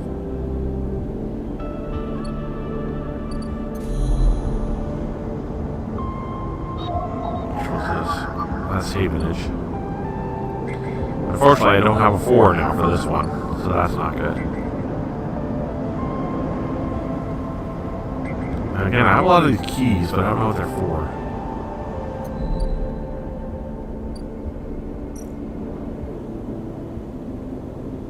We can help with block maintenance with this 5.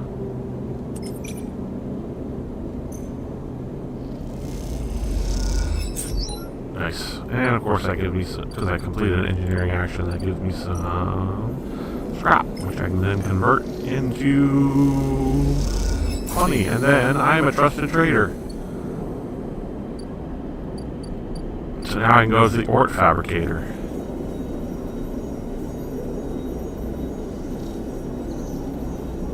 Okay, ship mines can be built from scratch. We have enough salvage fragments can be reassembled with the fabricator. Alright, now I need to find shipment parts, which are probably in the shipyard, of course.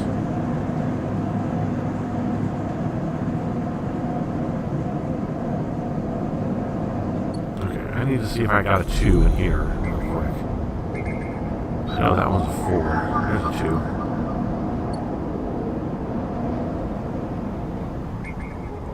This one requires the gate key.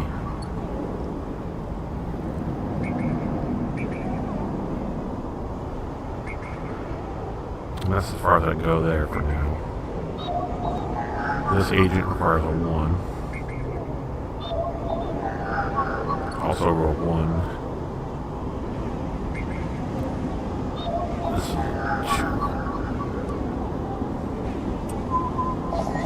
2. Bypass this one.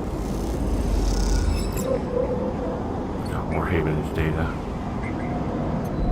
Alright, I got a whopping 3 here. Something I can do with a 3 that won't hurt me too badly. I guess I'll go to the shipyard and use it as an engineer. I mean, it's still mostly a good chance. Negative. Ouch. Oh, that's unfortunate. inject stabilizer.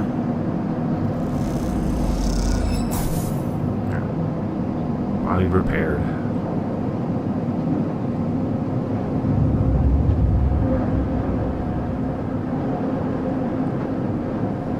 That last clock is almost full too. Ah, I didn't get a 4. I need a 4. I'm in trouble.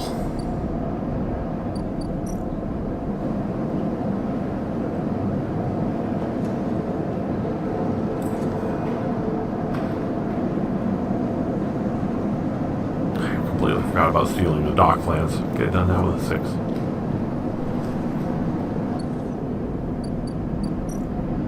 That's my thing. I don't need to go there yet.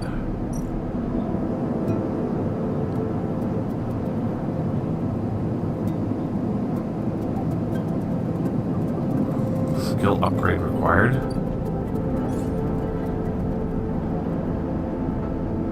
I have to burn on upgrade to get that one. Interesting.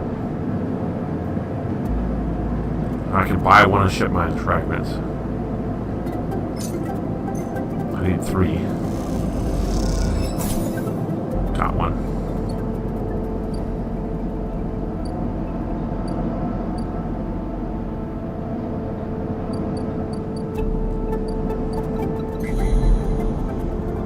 I know I need these ones for the yacht again.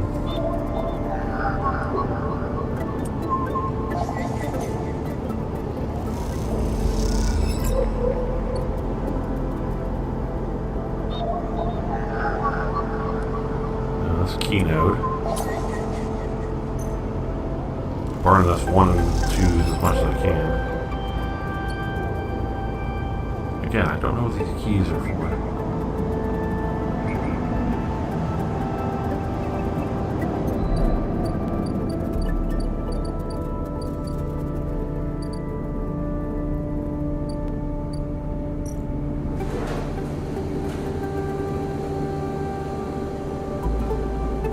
Oh, interesting.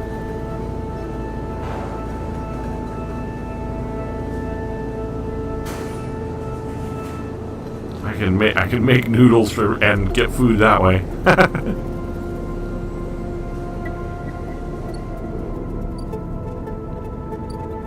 And then of course that's another way to make money. Yep. Okay.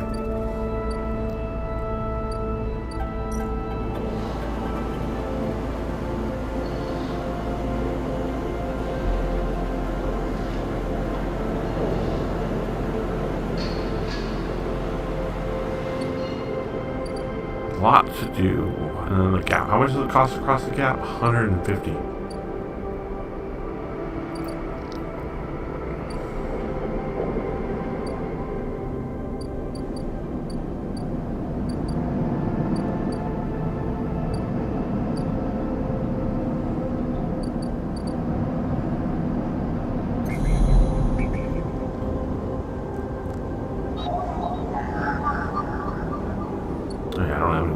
For that one.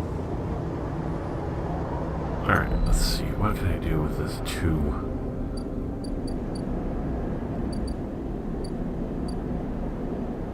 What I can do here now? Oh yeah, I can still sell components. Alright, let's go do engineering work over at the shipyard, because that's easy peasy.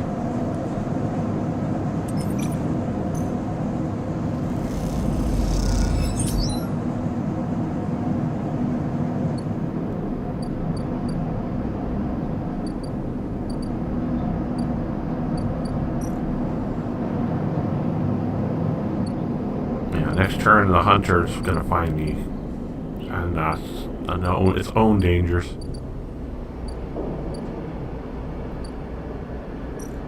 Okay, yeah, this is required upgrades. I'm gonna work the noodles. Why not? I'll use my 2 because it's safe.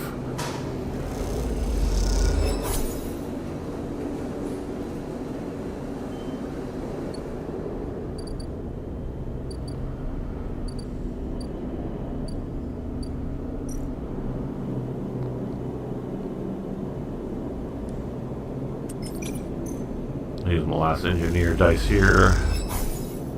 Ugh, yeah. Alright, I'm in trouble now, because this clock is going to run out.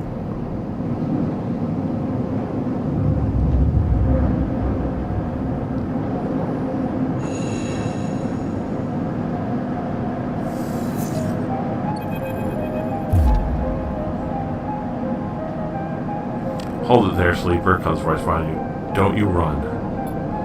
Good, hand patch go down. You know your master's voice. Ethan spins you around. You wide spark and a slick jacket, you immediately notice terrible news. You got all the way out here and then stayed put? That's a sleeper thing. You were from first. You barely even notice the handgun you love at your chest, and it's hard to take your eyes off of it. You chase out of the other hand and slip some kind of ring out of the belt roof without taking his eye to you. Making it to the eye, though. That's pretty good. This place isn't so bad. Bars, markets, people. I posted my contract to the asteroid caves are off for God's sake and moons. Splits the ring to prove two perfect circles. It's hard to hit civilization when there's so much space to pass through. Who are you? Just a freelancer on a contract. You reach over to slide the rings around your waist. Go easy. Ah, shoot. Let him. Good. You got the idea. It's over. To get ship at home. Going easy. Someone else cord your hands behind you while racing. Who hired you? Your daddy's at S&R. They want you home for dinner. Ethan yawns and continues to nudge down the corridor. Shame you all just to head back to S&R right away. That track of yours makes us too quick.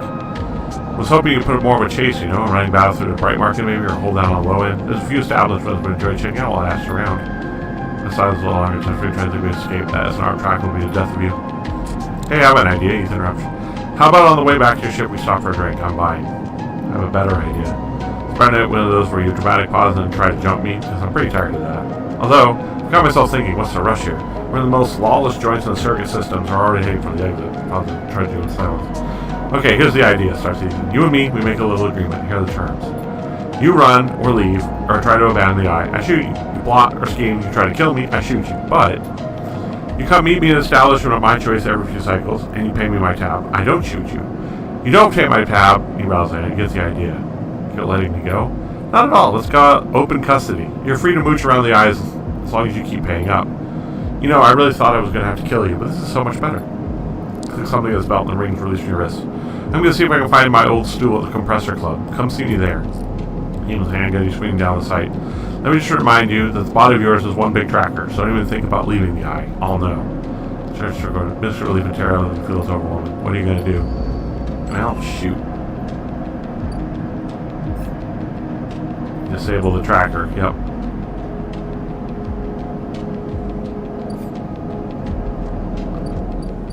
Alright, where is Ethan? There he is. Compressor Club.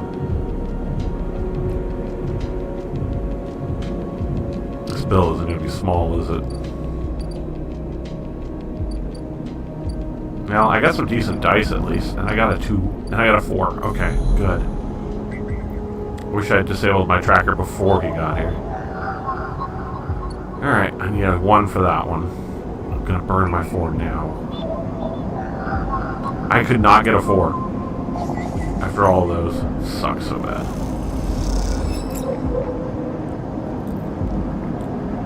Alright, well I got the last date at least.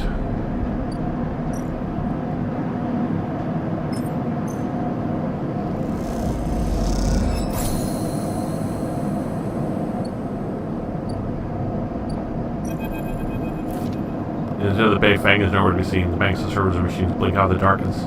Staccato rhythms, unseen eye of the station's digital ghosts. Shitheads, Fing's voice behind the stack fall with a hammer and fist of metal casing.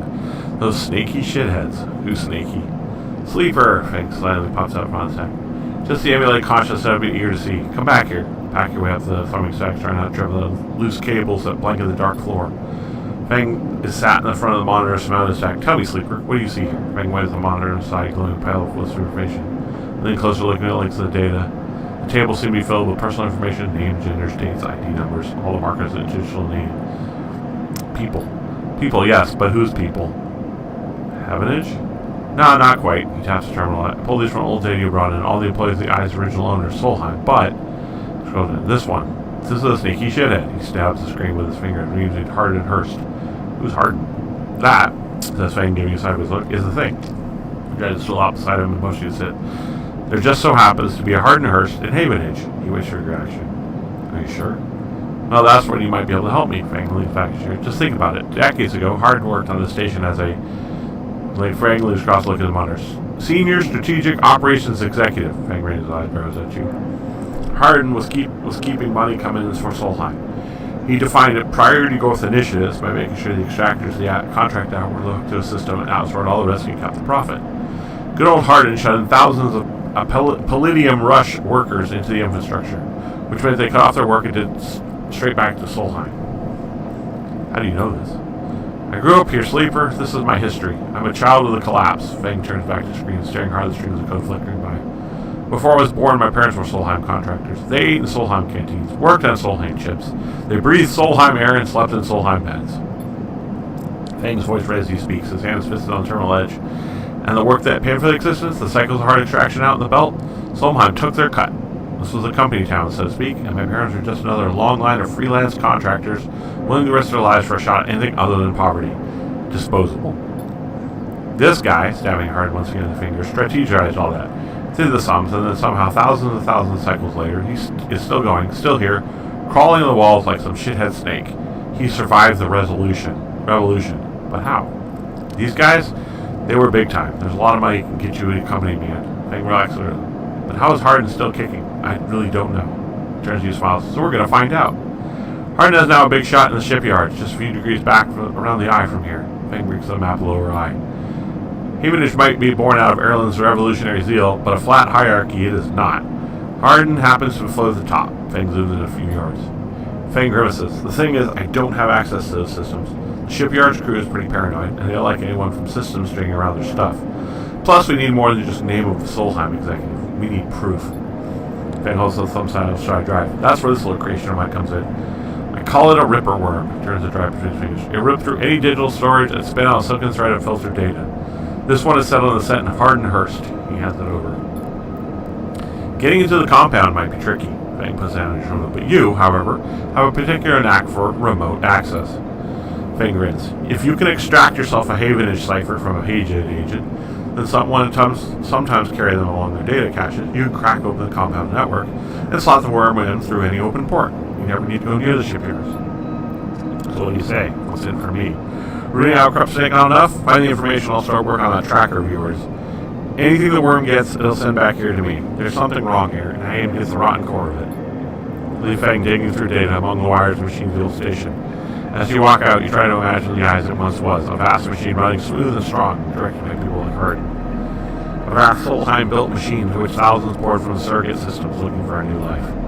The hope of a better future, engineered to line someone else's pockets, is an idea you're intimately familiar with. You think of Hardin still alive, still part of this place, and I wonder if the past is never truly past. Well, I do. The thing is, I do know people in the shipyards. Like, I am, one away from, being perfect with that one.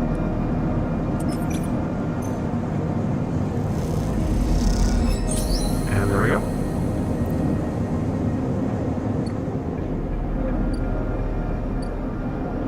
Lem and Mina, worker and daughter. From the walkway, the side reel horizon looks impossibly vast. Landscape of plating and frames. Along her flanks, torches flicker, drones maneuver, arc lights glint. The sense of sail of industry is both stunning and strangely unsettling. From the walk, she's quite beautiful, I think. You see a figure away down the walkway, leaning. He is thin, ragged, his work gear poorly fitting and loose. The torches of the side rail horizon flicker in his eyes as he turns to you. Lem, he leans back from the rail, revealing a child standing beside him, staring out the ship. And this is Mina, he adds with a smile. Hi, Lem. Hi, he replies finally. He shifts a little closer down the rail. Mina stares and tucks herself behind Lem, who dutifully picks her up. Mina looks out for Lem's chest, a dark brown eye twinkling among the rough material. You working on her then? Lem asks eagerly, gesturing the vast ship, or just admiring? He shifts Mina at work on the other arm. Admiring. Understandable, he nods, gazing outside the horizon. You like her too, don't you, Mina? He jostles her a little. She's Mina and my ticket out of this place, our escape vector, so to speak. How? You haven't heard? Anyone who takes a Havenage contract on the side of the horizon will be entered to a draw for transit support crew. We won't get to sleep the journey, though.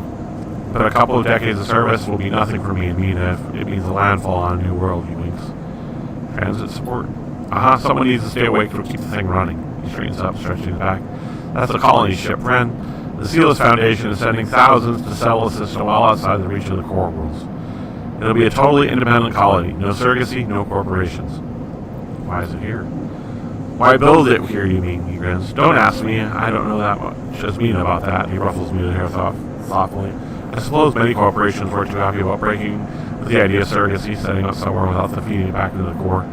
Maybe Celis got locked out of the corporate shipyards and had to go begging for somewhere to set up, homeless, just like Mina and me. He responds by pushing his hand away. Daddy, she whispers, food, pulling at his battery grumpy face. She glances furtively as she plays with a set of dog tags that hang from Lem's neck. I'm just chatting a little, meanie. Give Daddy a sec. She turns back around and suddenly knows how he looks. I'm not on the habitage crew yet, but I'll work my way in. You can do it too, friend. We have to stick together. He smiles a little shakily, and you wonder how long we're going to break into the official shipyard crew. I'm working on it. He looks outside and realizes and tries to pull energy is flicking torches from the blast hole. We've got to hold out, okay? You aren't quite sure if he's talking about to you. That's how it works, he stares out. Mina catches that curiously. You agree, Mina? She straightens up and each eye. Daddy loves me, she says stubbornly, daring you to question her. Then smiles and looks at Mina. That's it. We hold on, he smiles sheepishly. We're just a couple of softies, isn't that right, Mina? He sets her down, standing by his side, and clings to his leg. Gotta go feed this one, he passes her back. Maybe see you on a shift, huh? He turns and walks down the walkway from the shipyard. You see them talking around a moment later. Mina turns around and stops. See you, robot. Her shout echoes down the hallway, flashes apart as follow running as kitchen lamp. You watch them a little before you turn back to the Apostle scale beside her resin and take it out.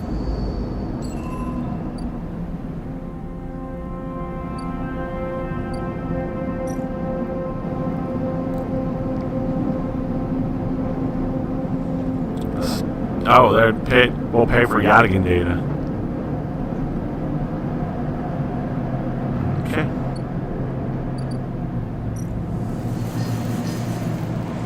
Another engineering job.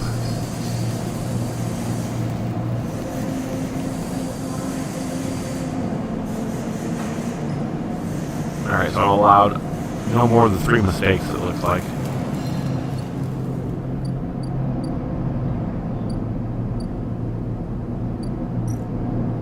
This also can give me one more ship mine fragment.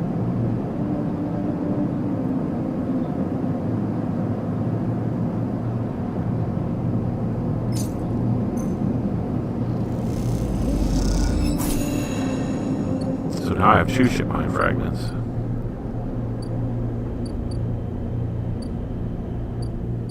Man, was there any 2s? That's a 1. That's a 1.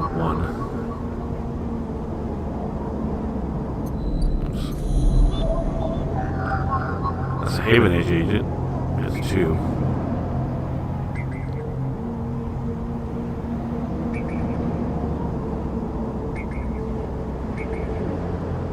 And then there's nothing over there for now. Oh yeah, I'm only 1 away from another hunter encounter.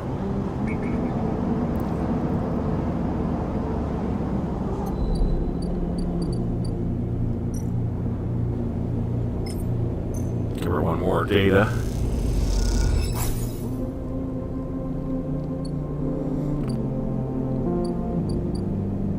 Tambor Tea House. You've heard of the Yadigan Force base here has been paying low-end residents for information on Haven Age movements.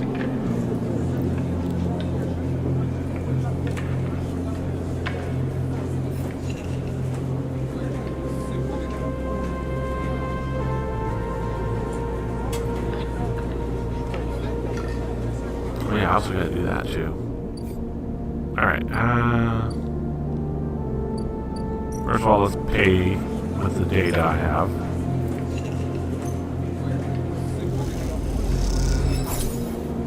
Cool. 10 cryo for that.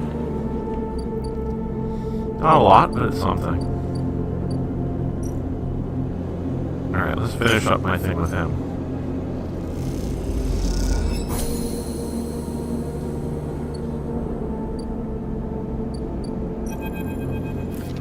Sleeper! Zephus called out. Your booming voice echoes through the corridor. Tell me a story. There was a handful of mushrooms over the fire leaping away. I see you. Cycle in, cycle out, but we never speak. Tell me a story. What kind? Any kind. He posited something in a plastic ball into the walk.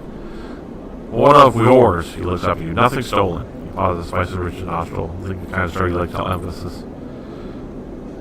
Emphas. You look at Emphas, listen, and imagine you've heard all before. Perhaps some of you like a strange sort of some spice. Tell them your dreams. All the sleepers you tell Emphas had dreams. Some were simple, memories left over from the emulation process, become tangled up in their minds would come out when they sleep. It wasn't rare to hear a sleeper in the dorm scream or to cry out in the night. But your dreams, those gray skeletal apple images and systems and structures, the threads and patterns weren't like the others. They weren't memories or nightmares. They were reflections of reality, distorted, yes, but somehow true. You learned back then to keep quiet about them and let them flow through your mind like water. That was until now, until you arrived in this place. Now your dreams colonize your waking life. They slip behind your eyelids with every blink, and now you understand they aren't dreams at all, but some process of interfacing, of speaking, of living in another world that flows through this one like smoke through air. You tell me you do not know if there is a reason for your dreams. Perhaps your reason is some other side effect or particular quality of frame you inhabit. Whatever it is a gift, and you hope to make use of it. And if the finishes cooking swings the little sleeper, he smiles. You're quite the storyteller. He eyes you and realizes he's trying to gauge how honest you've been in your story. Emphasis passes you a meal is cooked, and you take it gratefully as you eat talks a natural exchange. Thank you, sleeper. He looks around the empty market. My time is done for today, and I didn't want to keep you longer, so I will make a proposal. He gestures a plastic box of ingredients stacked by himself. These are good enough for most, but someone told me a story that made me think a couple cycles ago. They said that across the gap in the Greenway, fresh mushrooms grow. Have you heard of this? No.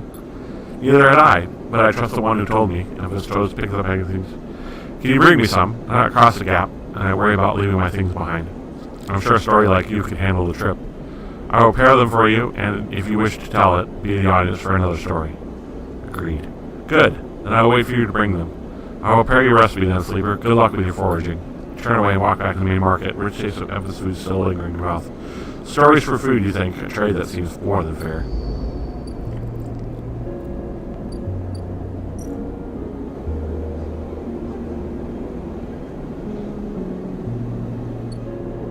So I have to cross the gap. Interesting.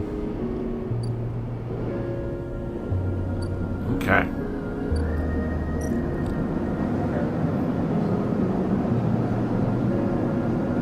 I have a clean 6 here.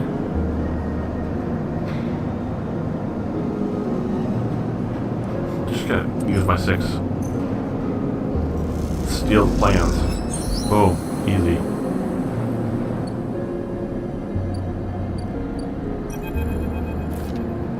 Hey you, want to earn a chit?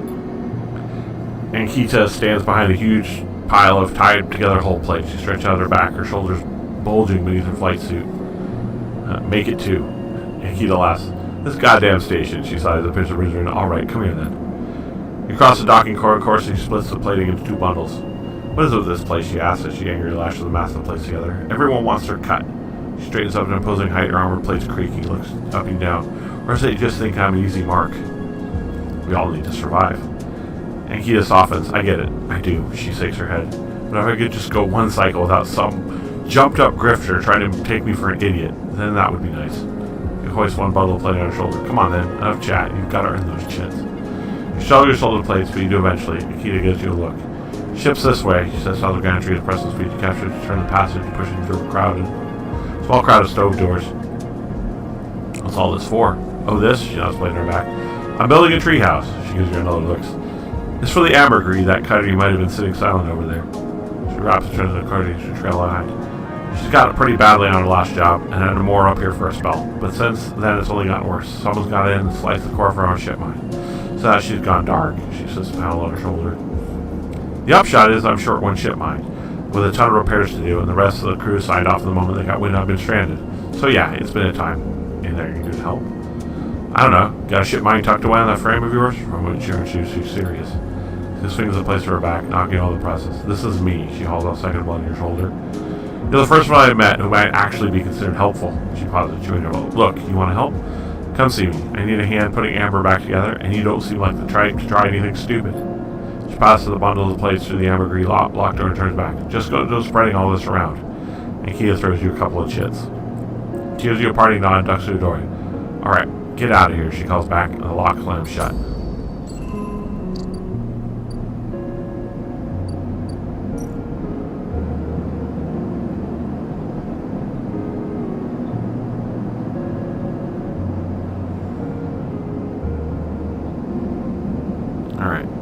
can definitely do this one.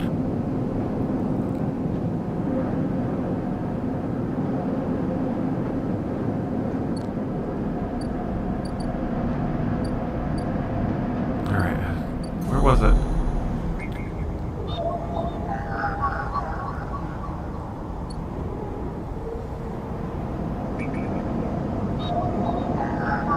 Oh yeah, there's a 2. Yes, I know. I'm going to have to eat the hunter coming up. Ah, there's the thing I needed.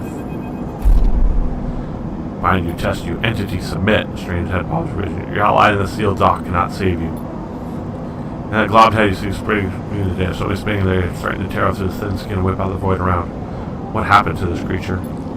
As try to squeeze, you lose the sympathy you might have. You must escape. Pushing on your back, thread grows faster broken. You slip away and realize you have to find a way to deal with the hunter once in a while. This thing is getting too dangerous. Ooh. That took a lot of damage. But I have access to the gate.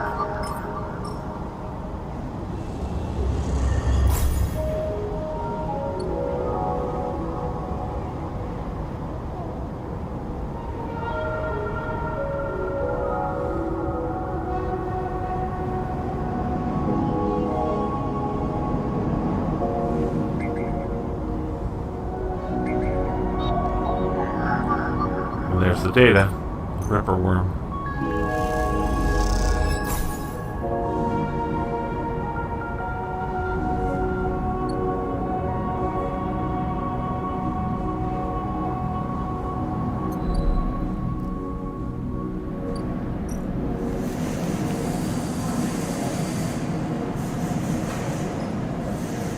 Yeah, I should stick to one or the other. In this case, I can stick to the engineer because the engineer is what I'm good at.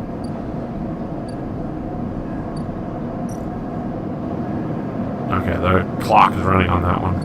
It'll take 3 cycles. Overlook bar. Oh.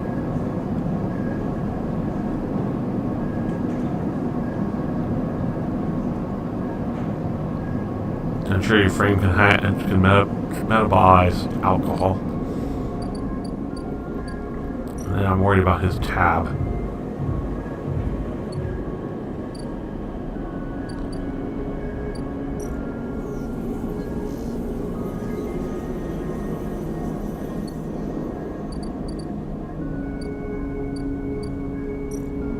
And like I said, I got a nice clean 6. I'm gonna use that here. Make some chits.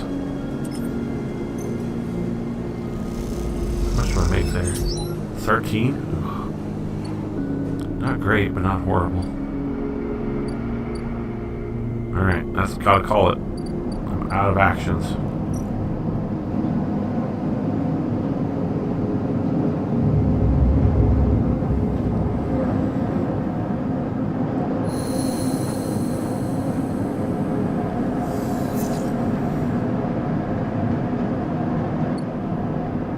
Alright, well that's gonna have to call it. Alright, this has been Citizen Sleeper. What an interesting game. There's so much to do, so much to learn. I just want to know if I can pay it. I gotta wait until all 4 clocks. Yikes. I wonder how much this is gonna cost me. Plus I'm damaged now and I need 100 for another bit of stabilizer. And then this is a 1, isn't it? Which means I don't have access to it. They're both 1s, unfortunately. But I can always pay off in data, so that was always good. Alright, that was good. Still don't know what I'm doing next week off the top of my head. And I've got to really figure out what I'm going to do at the end of the month, because there's both Fallout and Resident Evil, so that's the thing. Yeah, but we'll get to that when we get to that. But until next time, everybody, take care of yourselves, take care of each other, and I will see you next time.